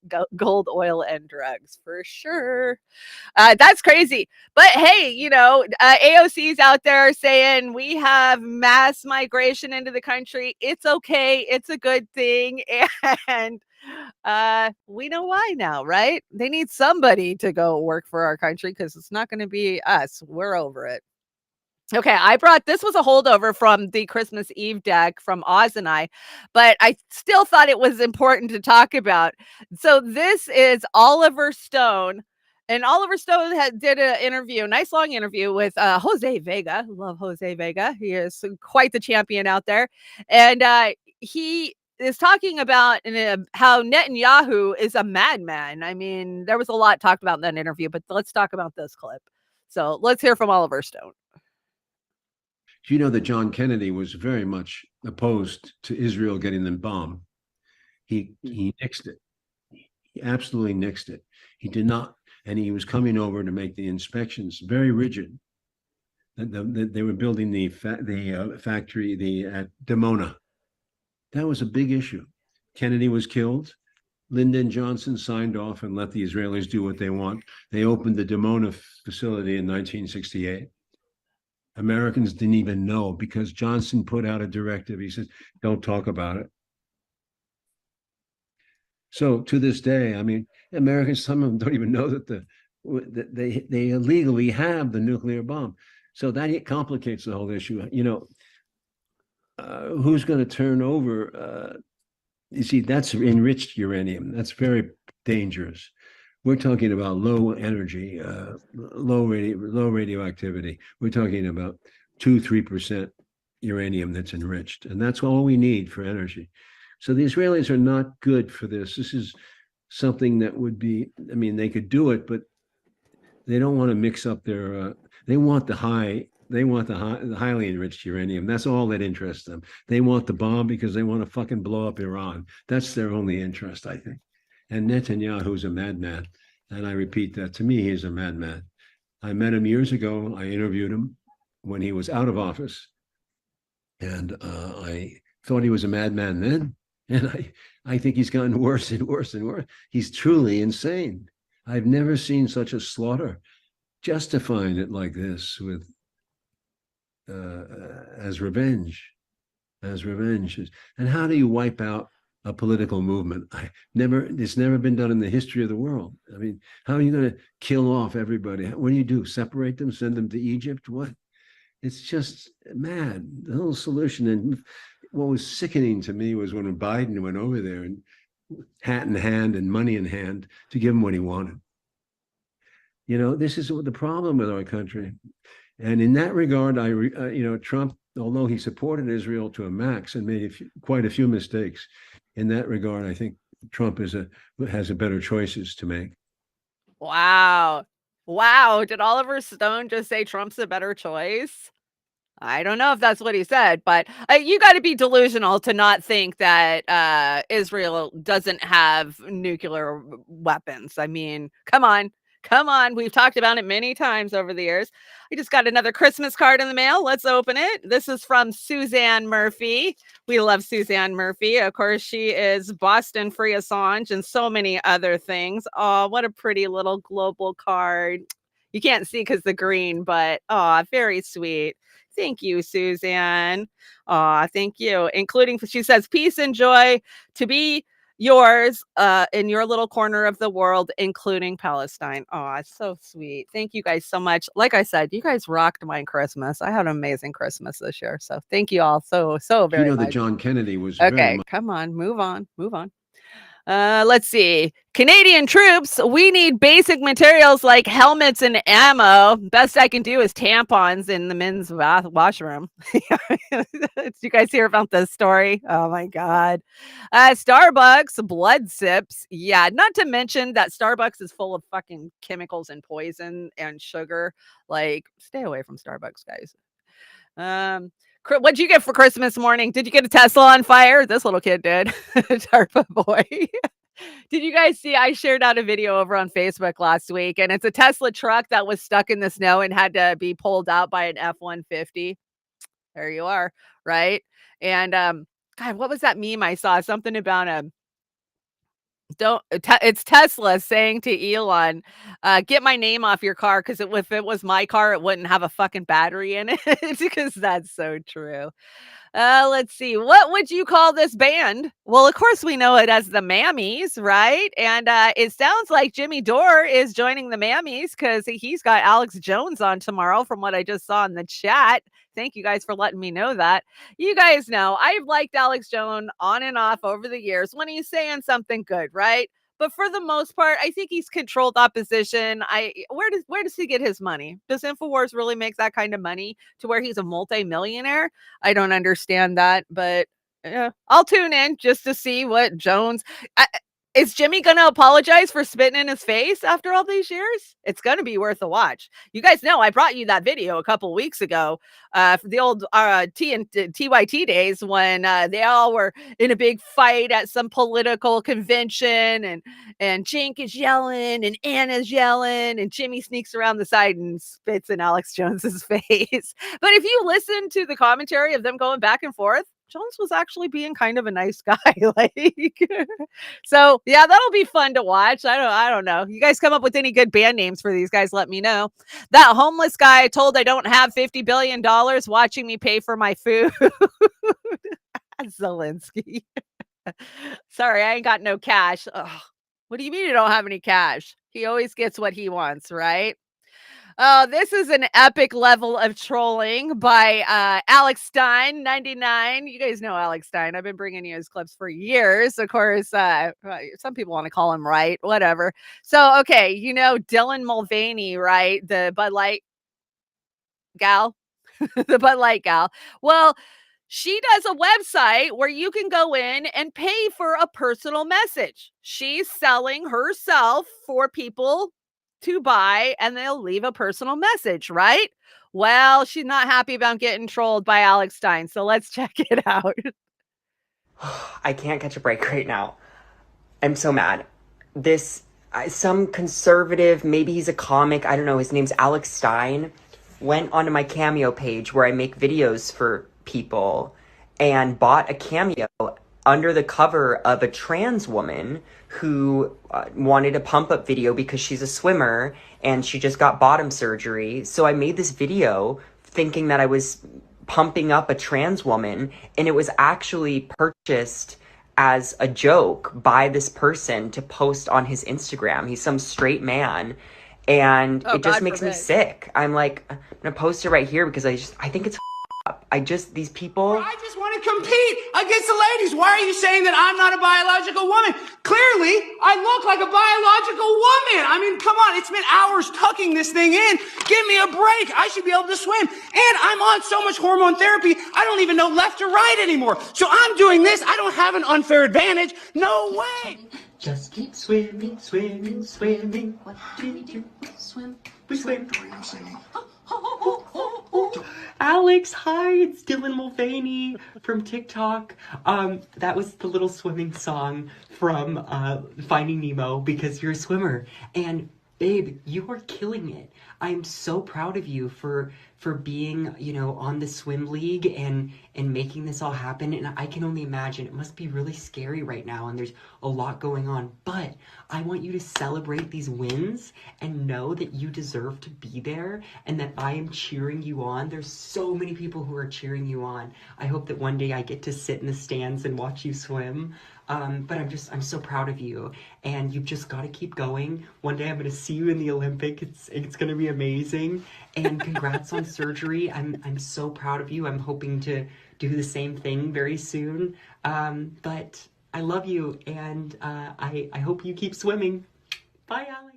Just keep swimming, keep swimming, keep swimming. I'm sorry. I don't feel bad for Dylan Mulvaney. When you're out there selling yourself, this is what you get. You sell cameos, you don't get to control who buys them. And epic fucking troll by Alex Stein. Too fucking funny. DC, thank you so much for the super. Ray over on the Rokfin says, just got my Christmas card in the mail. Thank you so much to you and Oz and the rest of the Roar Media family. And I'm glad you like your shirt. Sorry about the FedEx rolling up and knocking on your door like the feds. It was so worth it, though. I cherish the shirt. It's beautiful. Thank you so much. It encapsulated my whole entire year. So it was my favorite present this year. Thank you very much. Alex Stein's hilarious. He always makes us laugh. Okay, so Jason Burmis, you might have noticed there's some things up with Jason Burmis lately, right? He's no longer on Red Voice Media because they had to shut down funding-wise. They didn't have enough money to keep him going. So he's out there on his own channels still. If you follow him at Jason Burmis. He has kind of been on the Vivek bandwagon the last, I'd say, 2 months that I've tuned in. You know, every time I've tuned into him, he's talking about Vivek. So he went to Iowa and started asking him some questions. And I found it refreshing that Burmis is actually talking about questions that affect us, like transhumanism. And I think that Vivek is probably the best candidate to pose those questions to, considering his tech background, his biotech background. So let's hear from Jason Burmis and Vivek.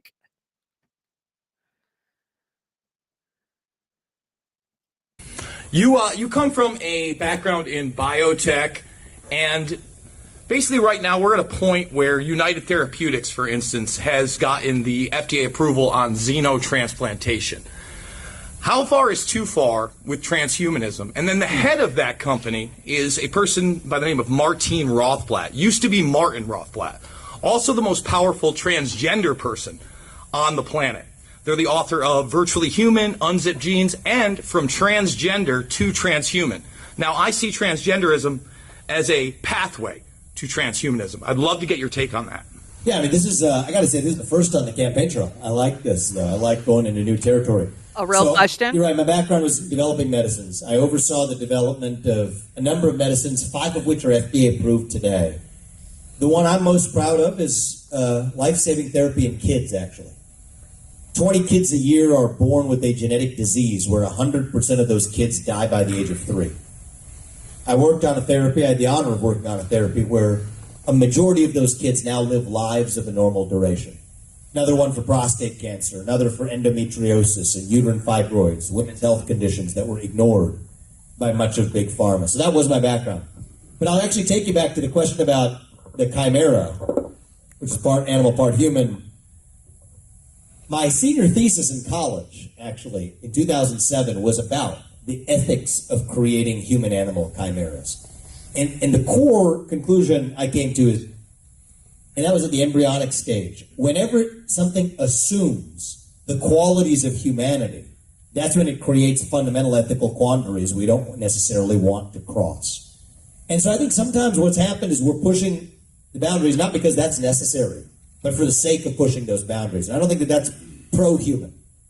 And whether you're talking about this issue or whether you're talking about even very different issues, like the anti-fossil fuel agenda as it relates to the climate agenda, I think the question we should be asking isn't, are you measuring carbon dioxide emissions? Or are you measuring some quality of what percentage of human cells or not? The question we should be asking is, what advances human prosperity?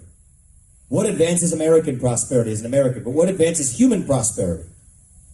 That's the question we should be asking. And I think So he goes on for like 7 minutes on that answer. If you want to go watch it, check out Jason Bermas's Twitter or, wherever he's normally live at. I saw a good comment come in. Let me see what it says. Himkar says, Bermas is the only one talking about NASA saying we're going to be human containment machines. You'd think all of the science professionals in the TV world, leaders, would be talking about this nonstop, right? We talk about transhumanist movement a lot. We have over the years. I need to do a couple of uncensored so we can really get deep into these. And that is one of Bermas's main focuses, is the transhumanist movement. And he has brought the receipts from all of the years of assholes like NASA and the NSA, so many, laying out the future of transhumanism for us. And what does that mean? And people can say that it's hateful and mean for you to say that the transgender movement is the leader of the transhumanist movement, but it absolutely is not. It is the truth.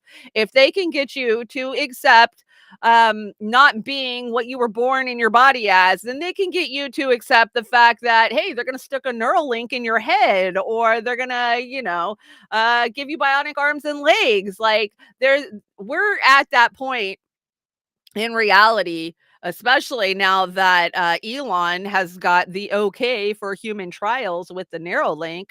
Fuck, I think he already has one. If you look at the way he's computing and processing information right now, he has seriously slowed down. And I think it's because he's working with that neurochip of himself. I mean, if he was given rights to do human trials, why wouldn't he put it in himself first? Like, go ahead and watch all the old science fiction movies. That's what they do, right? So kudos to Bermas for actually asking transhumanist questions. And yeah, I don't know why Bermas is kind of fallen for this guy. I think it's because of the biotech background that Vivek Ramaswamy has that Bermas is trying to get to. And I don't, Bermas is not delusional, guys. He knows that our system's a fucking joke. I think he's just trying to get as many good talking points out there, and he sees Vivek as a way to do that. So love Jason Bermas, hate Jason Bermas, whatever. I'm just glad he's asking real questions. And let's talk about this. What does our future look like with the transhumanist, fake food, 15-minute city, social credit score, own nothing, get rid of your car future that they have in store for us in just 6 short years?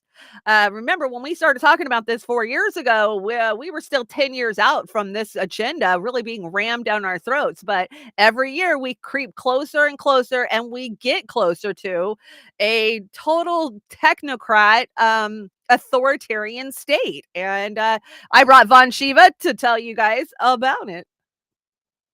My country was the first where they made cash illegal. 2016. Digitalization was forced in the country. 8 o'clock in the evening announced midnight, cash was illegal, the big notes. And 70% of the economy crashed. This digitalization is now going all over the world, and there's a war on cash. They call it war on cash. Because cash is merely a medium of exchange. It has no value in itself. It's just a promise. You read the dollar note, it says, I promise to pay the bearer. When it's digital, even a credit card, you're giving rents to the global financial system. But when it's cryptocurrency in the hands of algorithms, in the hands of big tech, they will do what is happening in China. Create social credit system to decide a new caste system. And you might have also followed that while all this has been happening, the founder of the World Economic Forum did a book called The Great Reset on how to deal with the COVID crisis. And everything we're seeing unfold is part of that Great Reset. But an element of that Great Reset is you will own nothing. Now, I'm a believer in the commons. And it would be so good if all land was a commons, if all seed was a commons, if food was a commons, if health was a commons, so that we had strong public health systems, strong community health system, deep knowledge about being healthy. But when Paul Schwab says, you will own nothing, he's saying we'll own it all. That's why you have Gates, not just owning the seed, wanting to own our food. One, of course, controls the hell, and now owning land. This, if ever there was a time for humanity to wake up, now is the time. Oh, we have so very few amazing people in the world, and Vandana Shiva is one of the amazing people. Claire Daly, Mick, we bring their clips always. And God, I believe in community too. I believe that seed and land and farming should be a community, not owned by BlackRock or owned by Bill Gates, which has bought up 44% of all fucking single homes this last year. Let's not forget. Yona, happy new year, Yona. How are you? Yona says, ask Vivek about the IDF and why they are so awesome and why Arabs are dogs. Yeah, why are we not seeing that? Like, we don't have one good candidate. We talk about it every damn show. There's not one good candidate, right? That marks all the box.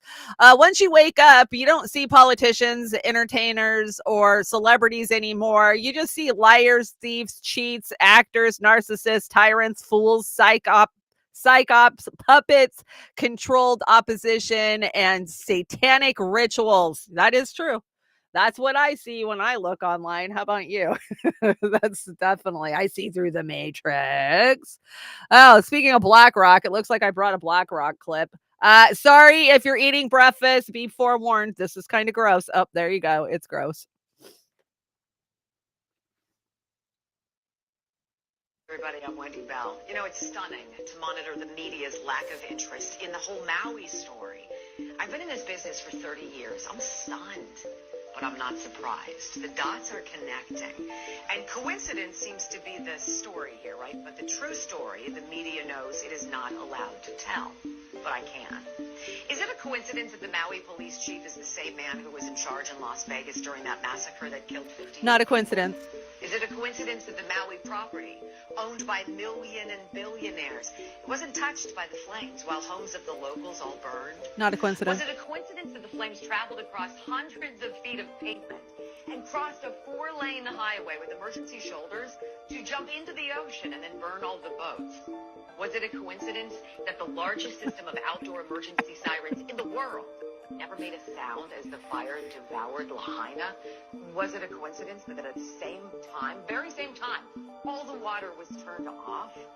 Was it a coincidence that police were ordered to block off streets and to funnel all the cars trying to escape onto one road where that firestorm incinerated entire families?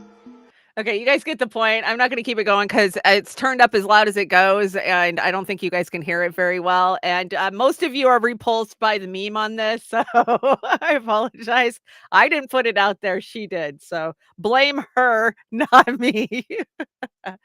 Let's see. Jeff Bezos pledges to donate a majority of his $124 billion to charity. Oh, just at Christmas time, somebody says someone got a visit from 3 ghosts last night. Let's see. Sure, we can hope 3 ghosts visit these billionaires this Christmas to convince them to share their wealth and help their community, or we could just tax them. Yeah, we could just tax them. We don't need no ghosts for that, right?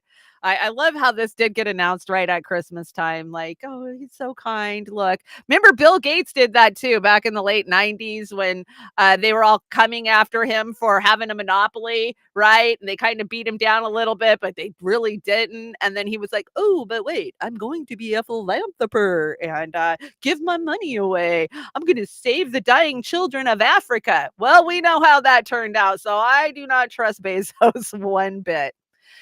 This next slide is for people who live in Idaho. Idaho, you're running out of time to claim your water rights. Check this out. So the scam level of the natural assets companies is extremely difficult to get your head around. And the SEC is deciding on this demonic creation supported by the WEF, facilitating the UN's agenda and enriching the oligarchs, pushed by Biden on January 2nd when people haven't been paying attention. Okay, so January 2nd, they are privatizing all the water in Idaho, including the water on your land.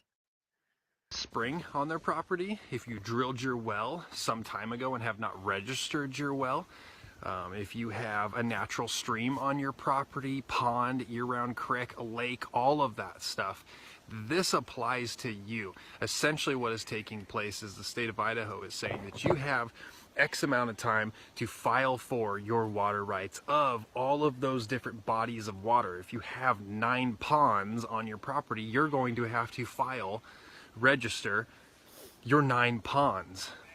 Now, if you do not file for your 9 ponds, your wells, whatever your water rights are, whatever your water sources are, the state of Idaho owns them.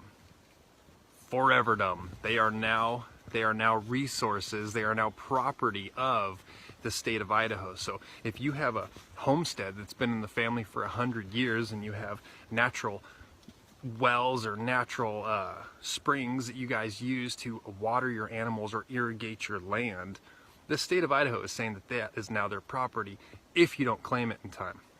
Now, we've seen this before, guys, in other states across the nation. This is the beginning steps of a land resource grab. This is the beginning of government control of a massive amount of resources. In this case, the state of Idaho that has, especially in the north, a ton of water. You can almost go into any mountain ravine and find water flowing through. It's kind of hard to die of thirst in the state of Idaho. Or Washington.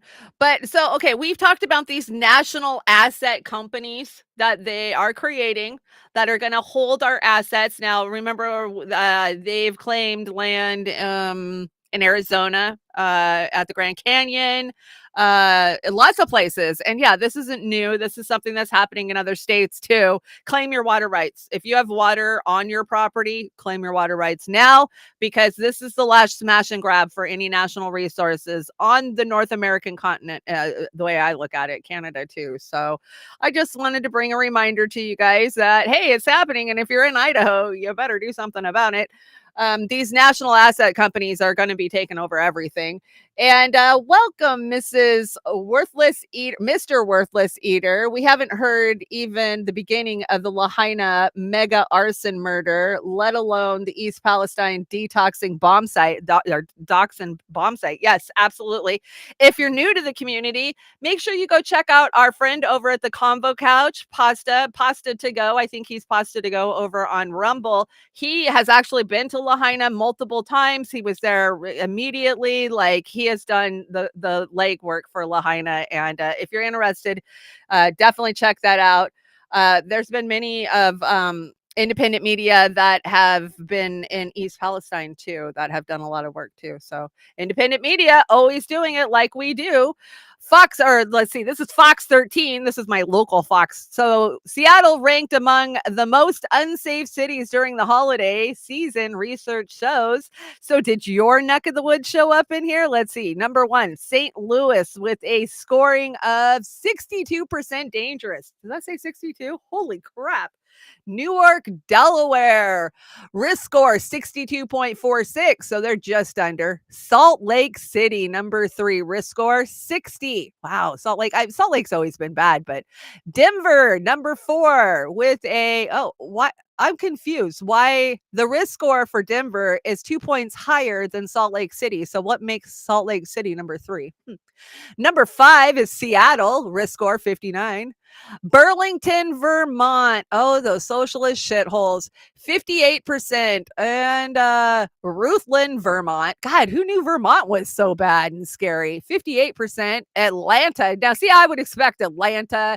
I would expect, come on.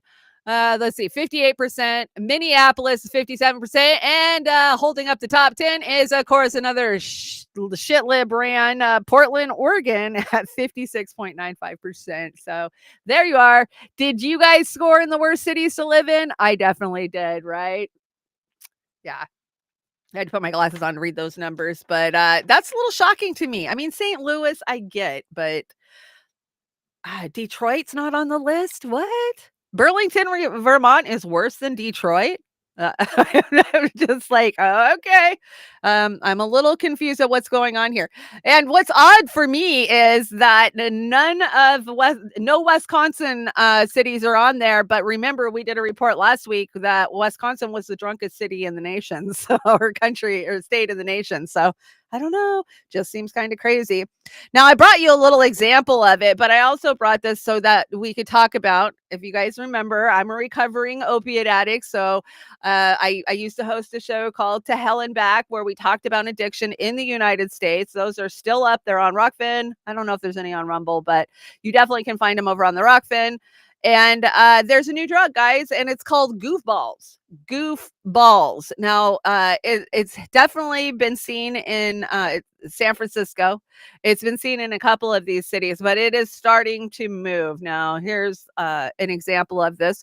Jonathan Cho is a journalist here in Seattle. I want to say he falls to the right, but he's done amazing reporting on Seattle's drug plight over the years and homelessness, just how it's going wrong, where the money is going. He's done a really good job. I will give him that.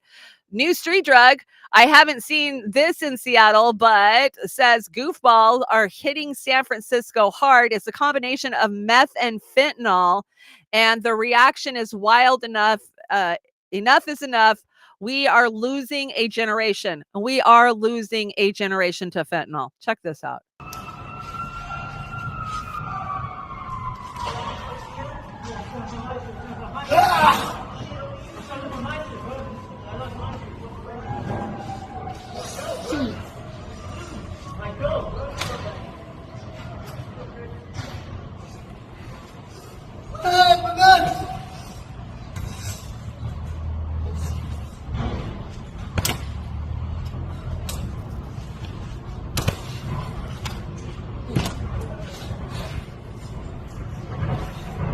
Yeah, we're not going to watch that guy in immense pain, obviously, emotional and physical, right? For 2 minutes. I just can't do that. But here's the thing. I mean, we've been talking about fentanyl for years now. I really did a big focus on fentanyl. Thank God I got off of opiates before fentanyl was really big, because I would have died. I already know that. If I would have tried to move into fentanyl like so many of my loved ones did, I would be dead right now. And but this fentanyl mixed with meth, I mean, a lot of people have been buying meth thinking that it's meth and it's actually fentanyl. But when you mix the two, it's a fucking speedball. It's a giant speedball. Meth's going to take you up, or fentanyl's going to take you down.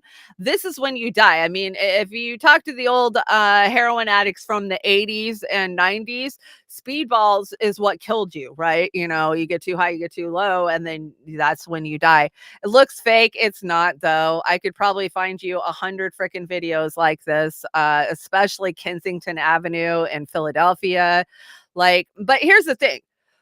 When we make everything for fucking profit, including, mental health, addiction treatment is a fucking billion dollar industry. I mean, what do they call it? The Florida Shuffle, where the insurance companies just bounce you from fucking treatment place to treatment place. Not to mention all of the drug companies that are getting all that money from medically assisted treating people. Because the first thing they do when they put you in rehab is they throw you on opiate drugs that go in and work on the same receptors, right? So they're not getting you clean off of a drug. They're just moving you from a street drug to their drug. And this is a fucking problem in our country. We just look at addiction one way.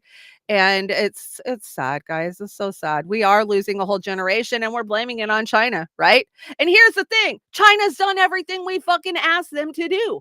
Multiple times we've had statements from even Biden saying, oh yeah, China's done what we asked them to do. They outlawed it. They quit shipping it. But we and our politicians keep blaming it on fucking China. When you understand how fentanyl is made, is much like meth. It can be made in anybody's goddamn bathtub anywhere in America. It doesn't have to be coming out of Mexico. It doesn't have to be coming out of China. And those who want to help, they just repeat the narrative, right? That's what we see. So very sad, very sad. Every leader associated with the WEF should be immediately removed from all their positions of power and prosecuted for treason. Here. I agree with this. Every damn one of them. If you got a WEF next to your name, you should not be allowed anywhere near politics. Bill Gates looks old these days. All that lying and deceiving and killing can take its toll on the soul. Oh, does he have a soul? I don't know. Let's hear what he had to say. Hi, this is COP28, very, very important meeting. The issue of health and climate will be discussed at length. That's never gotten the attention it deserves. The issue of food systems and how with climate change, a lot of farmers aren't able to grow their crops, which is a tragedy for them. We'll talk about using innovation to absolutely solve that problem. And a lot of great young companies are here, and the big companies will come. We'll see a lot of partnerships that come out of this. So it's a good milestone in a very big challenge. That guy is so evil. Pedo Gates. Yeah, that's a good one. Oh my gosh. I mean, he sits there and he goes, oh, it's terrible. These people can't grow. Because you bought their fucking land up. How much land farmland has he bought in America? I mean, the number just keeps growing and growing and growing. So, yeah, the whole reason I brought that is because it can take a toll on his soul. I don't know if he has a soul, guys. I really don't. Okay, so we're getting close to the end here. Bye, Kate. Have a good day. See you Saturday for the New Year's Eve special. I got a warning on this one. If you're eating right now, if it's lunchtime or it's breakfast or it's dinner time where you're at, you might want to skip this one because it's pretty fucking gross. That's all I got to say. So breaking news, the lobbyists for the cattlemen and pork associations in several states have confirmed that they will be using mRNA vaccines in their pigs and cows this month. And of course, that was dated April. So that was April. That was beginning of April. No one knows the impact of doing this, but they're all potentially facing the risk of being hashtag, you know that word, died suddenly. If we don't stop this. Okay, so Christmas Day, you're unwrapping your ham. You're going to put that thing in the oven. What do you do when you find this in your ham? And I warn you, this is gross. Anybody know what this is? Ugh. Just bought this today. It's good until May of next year, but it's got this in it. Oh, oh my gosh, that's so gross. Oh my God, I like pork, but I don't know if I'll be eating it again for a while. Never do that. Guesses of what that was. What was that? What was that? You know what it was? That was a pus pocket. A pus pocket in your ham. Yes. I've been saying that our meat supply is so gross and so tainted in this country for years now. I've been complaining. I've gotten roast and hams with big old fucking tumors on them. That is no difference. It's a tumor. Yeah, it's a tumor. And so, yeah, let's just keep shooting them up full of mRNA. It's all good. They say you'll eat the bugs. You're probably going to eat the bugs because you can't eat anything else is the way I'm looking at it at this point. Oh my gosh. What a way to ruin your Christmas morning, right? You're going to throw the ham in the oven for the family and there you are, right? Oh, it's so bad. It's so bad. Okay. So I had to bring you guys a little movie clip because we've never talked about this and I want to talk to you guys about it because I don't buy into it. You guys know I'll buy into any conspiracy. I'm not buying into this Tartarian land. I don't know. You guys are going to have to send me what you got on it. So let's look at the trailer first and then we'll talk about it.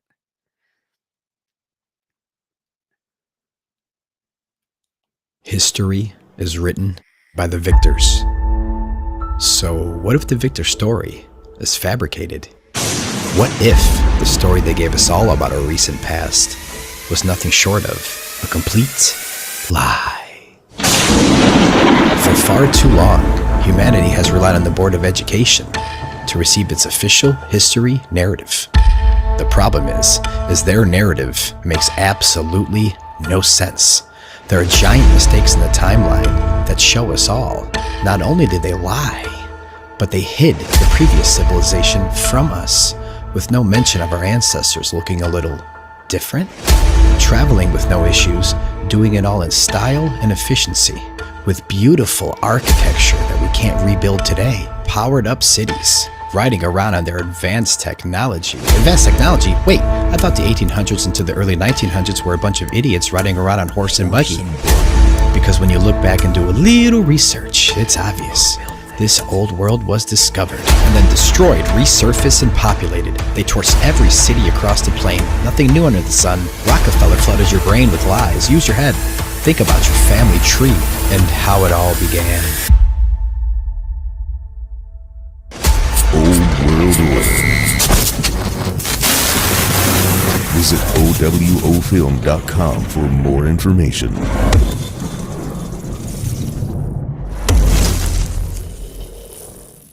Okay, so have you guys seen this conspiracy theory where apparently there was a race of giants who inhabited the whole entire globe?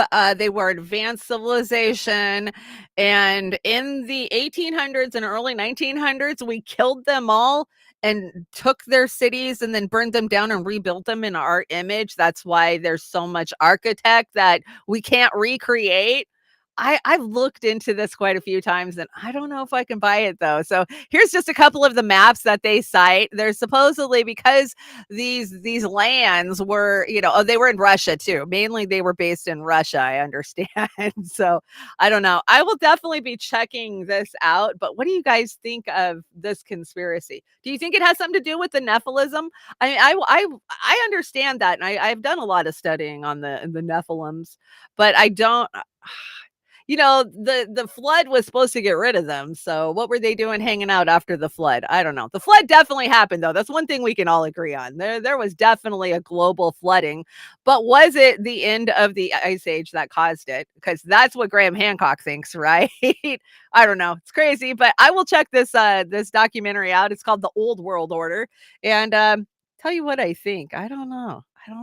There's a bunch of them I can't get on board with. That's one of them. Flat Earth is another one. Like, I'm always down for a good conspiracy, but you got to give me some meat and potatoes. And you guys aren't giving me no meat and potatoes with this one. You guys are just saying, here, swallow it the way it is. And I can't do that. I don't know. Tartar sauce. That's where tartar sauce came from, right?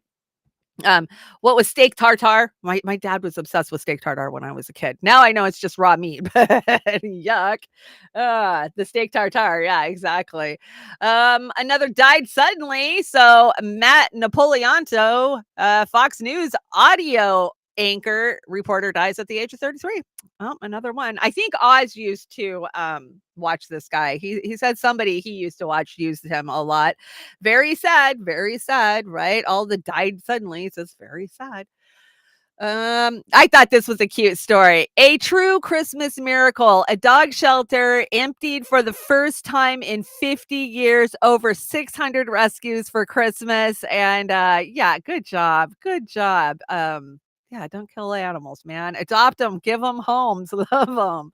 We're all about the puppies and the kitties here. So I just thought that was a good Christmas story. I'm so glad that the shelter got cleaned out for Christmas. Let's hope it stays that way for Christmas, though. Hollywood, go fuck yourself. I think we got a few in here, not a lot. Oh, I thought this was interesting. So did you know that the actress Mae Questel, who played the role of Aunt Bethany in National Lampoon's Christmas Vacation, was the voice behind Betty Boop, Mickey Mouse, and Olive Oil, and Felix the Cat? It makes sense to me now. Now that I've seen it, it totally makes sense. I'm like, oh yeah, that's totally her voice. Aunt Bethany. Remember, she was the one that caught the cat on fire, wrapped the cat up. Like, it was funny. It was really funny. I just thought that was interesting fact, right? Factoid.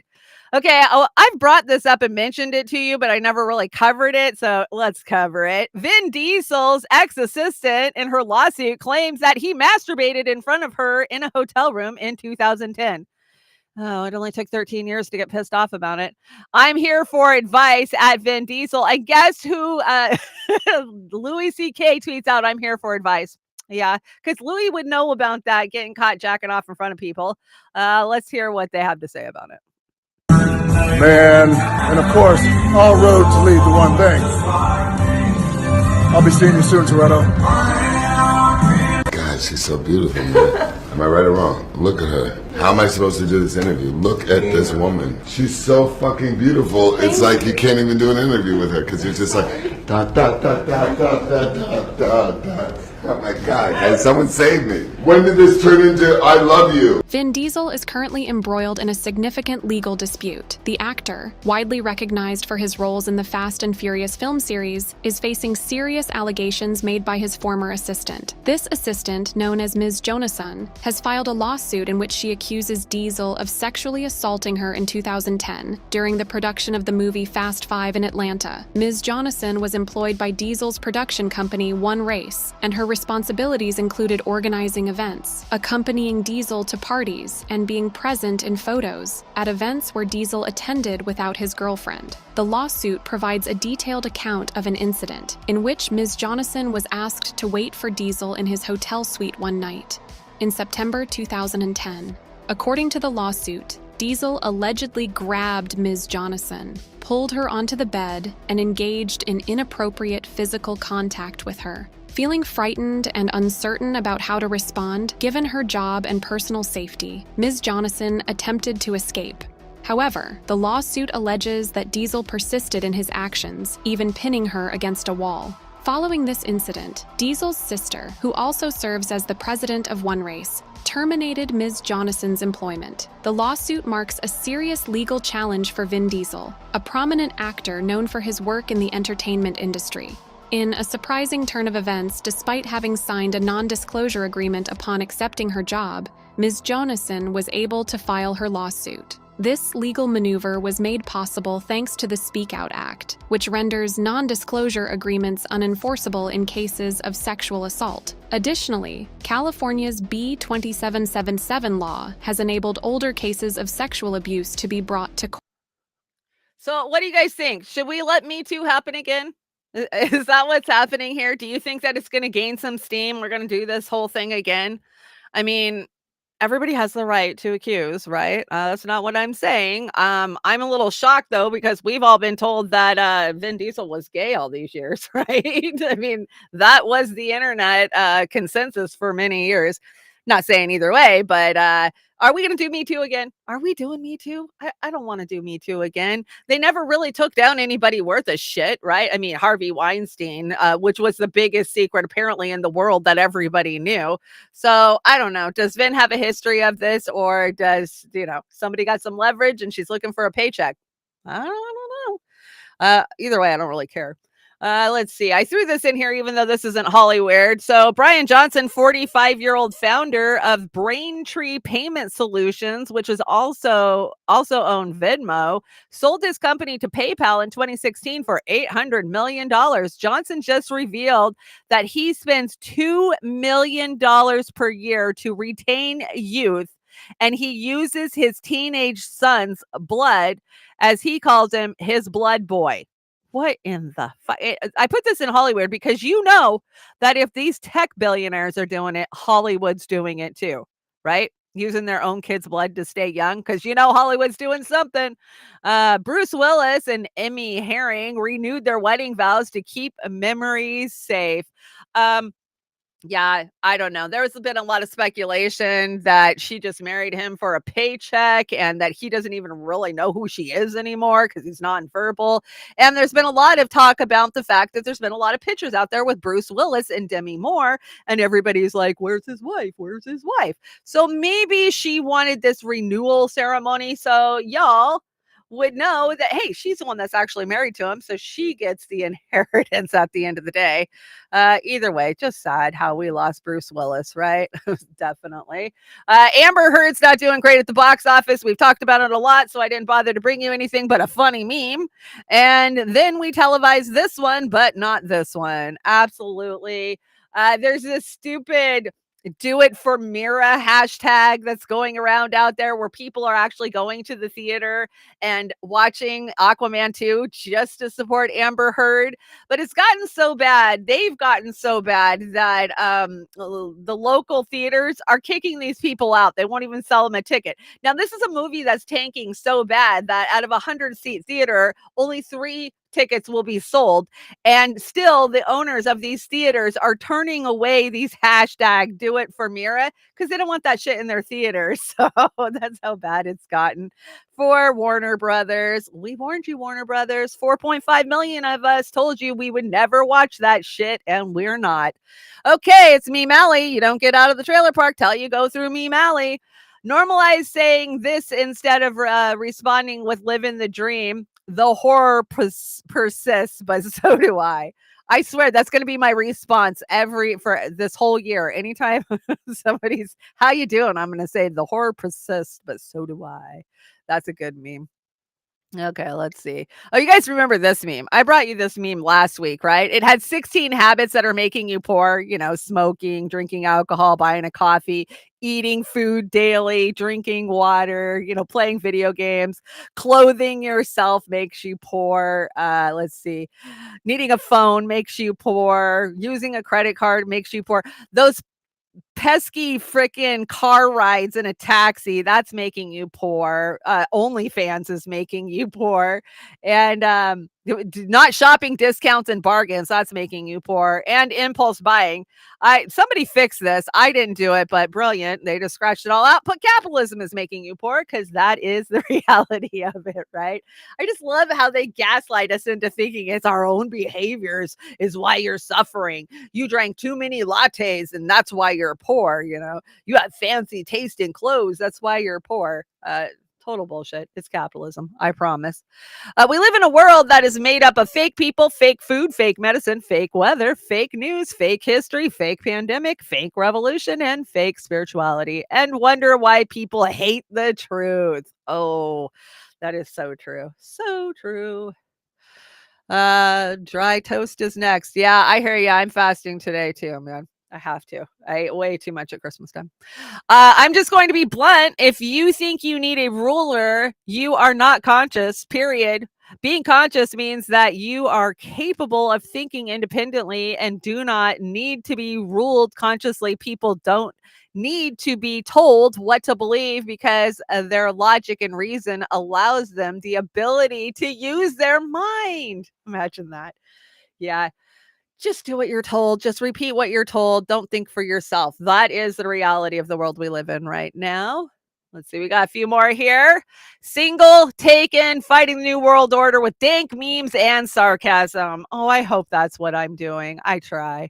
Interesting fact. It's been 28 years, but if you still have a calendar from 1996 lying around, you can use it again in 2024. All the days will match up. Oh, they got a Bon Jovi calendar. How lucky are they? Flashback to 1996. God, I was living in Louisiana in 1996. Definitely. Let's see. Happy It's Over Day, my favorite day. Yeah, did anybody tear down that tree yet? I haven't. I figured I'd be lazy and leave it up till New Year's and then I'll take it down, right? It's so much work. Why does it seem like it's more work to take the tree down than to put the tree up? I don't know why. Just seems like. And last year I did a really good job of putting all my lights away individually, wrapped all of them because I had to go buy new lights last year. And sure as shit, when I pulled them out this year, half of them didn't work. Why does that always happen? Oh, consumerism. That's right. We have nothing but crap that breaks down because they want you to buy more crap. Getting stuck in Jumanji game for 30 years is starting to sound like a pretty good idea at this point. Could be, right? My computer watching me struggle to select all those boxes with traffic lights. Oh my God, been there. The struggle is real. How about you? You're like staring at it intensely like, is that a crosswalk? Is that a traffic light? Is that a boat? I don't know. Computers ruling our world. Oh, I like this one. This is one of those Mandela effects. Eat the fucking rich. Yeah, it always said that, guys. It did. You just thought it said something else. Of course, fruit of the loom. Eat the fucking rich. I think that one's going to stick around for a while. I like that one.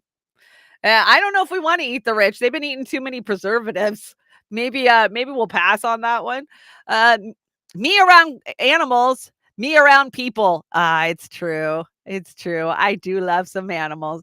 I miss the good old days when the New World Order was just a conspiracy theory, right? Oh my gosh. In the 90s, we all just thought the New World Order was a conspiracy theory.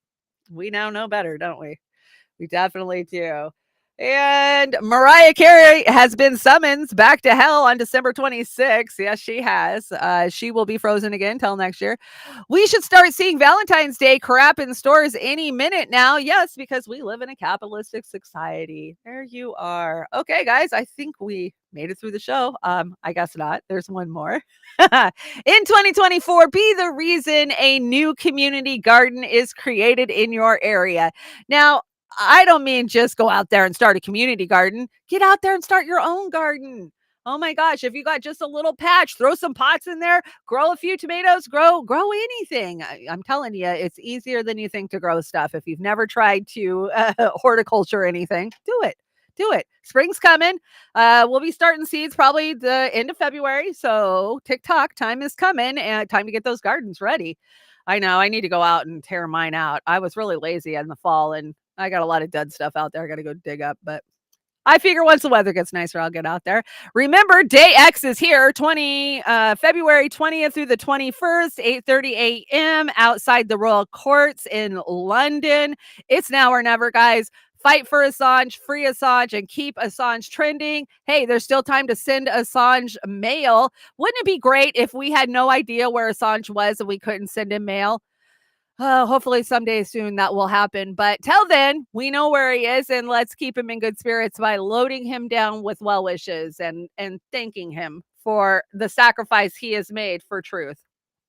And it is Wednesday, so happy Silly Wednesday with Joey's Coffee. You know, Joey sells more than just coffee. Today, I got me the green tea going right here because, you know, I feel a little, green tea always makes me feel better. Joey's green tea. She makes it herself, too. Okay, let's see. We've got a big special coming up on Saturday. It is the Beauty and the Boomer After Dark New Year's Eve special. We do these every year. Join Oz and I as we, we won't be ringing in the new year, but we'll be ringing in the new year 24 hours after the show. So there you go. Join us. We're going to have fun. Oz is already working on good music. I don't know. We're starting with a new deck. It's a whole new deck. So tune in to check out the new deck. We got new backgrounds. We're going to have new memes, new refaces. So new year, new start. We're going to start with a new deck. And I got to get over there and get some work done. Hey, Chris Foster, Happy New Year. How's it going? And then I am doing my own Trailer Park Pundit on New Year's Day. So join me all hungover on New Year's Day with a mumbosa. And yeah, we'll have fun. We'll hang out. We'll talk about, we'll kind of recap the year is what I'm thinking. Let's go through and, you know, I've got all the videos of everything I've shown you guys. So maybe I'll just go through the best of what we went through last year up on my deck. I think that's what I'm going to do. I think it's going to be a recap show. And Saturday will be our actual show. Okay, I'm going to shout my chats out before I get out of here, but I want to shout out the Rumble. I haven't got a chance to shout out the Rumble today. Mr. Worthless Eater, so glad you could join us. And Ghost Star's hanging out over there. Hi, Ghost Star. How's it going? Dirty Dollars is over there too. Hi, Dirty Dollars. Good New Year to you. And let's get the Rokfin. Jim. Hi, Jim. Yona's over there. So is Hempcar. And let's see, who else do we got over here? Jim, Hempcar, Gregory. Hey, Gregory Walker. What's up? Happy New Year. And DC was over there. Hey, DC. Thank you so much for my shirt. I love it. Love it. And everybody hanging out over on the Rokfin. We appreciate you. Miss Amber King's over there. Brave New Future. Tune in for Brave New Future. I think there's a new one coming, you guys. You got to go check it out. Amber will horrify you with the truth. That's what she always does. So Brave New Future, fun. And the YouTubes. We got Peace Dove over there. Hi, Peace Dove. Jilly Love's over there. Popeye's over there. DC, you're in two places at once. Peace Dove. Did I get Peace Dove? Chris Foster. Salty's Digital Dive. Anthony. Good to see you, Anthony. Midnight Karma's here. Good to see you. And let's see, Kill Your Ego, Gregos. We're going to have to figure that out one of these days, man. I know we tried, but just flips the mind. SF Thomas is here. Did I shout Snorky out? Hey, Snorky, I saw you over on the Rokfin. Good to see you. I hope everybody had a great Christmas and is going to have a great new year. Like I said, join Oz and I Saturday and join me on Monday for our regular time shows. And I think that's it. I'm out of here, man. I got a great closer for you, though. It is a Hold Your Head Up, and this is Russell Willoughby. Yeah, Russell Willoughby. Great channel. I love this guy. He's done a lot of great covers. So it's so hard for us to find covers anymore. They're all copyrighted. We're literally looking for channels that have a couple hundred followers on them, and they're great musicians. So that's what it takes to kill your egg gray, your egg gray gross. Egg gray gross, right? Yeah. I won't retain it. I will try. Now that I can see it in my head. Egg gray gross. Kill your egg gray gross. Right? Anyways, I hope you guys have a great day. I am out of here and I will see you again on Saturday. Oh, and one more thing. Remember, you're always welcome at the trailer park because the trailer park don't judge, man. We don't judge. We've been there. So I will see you this week.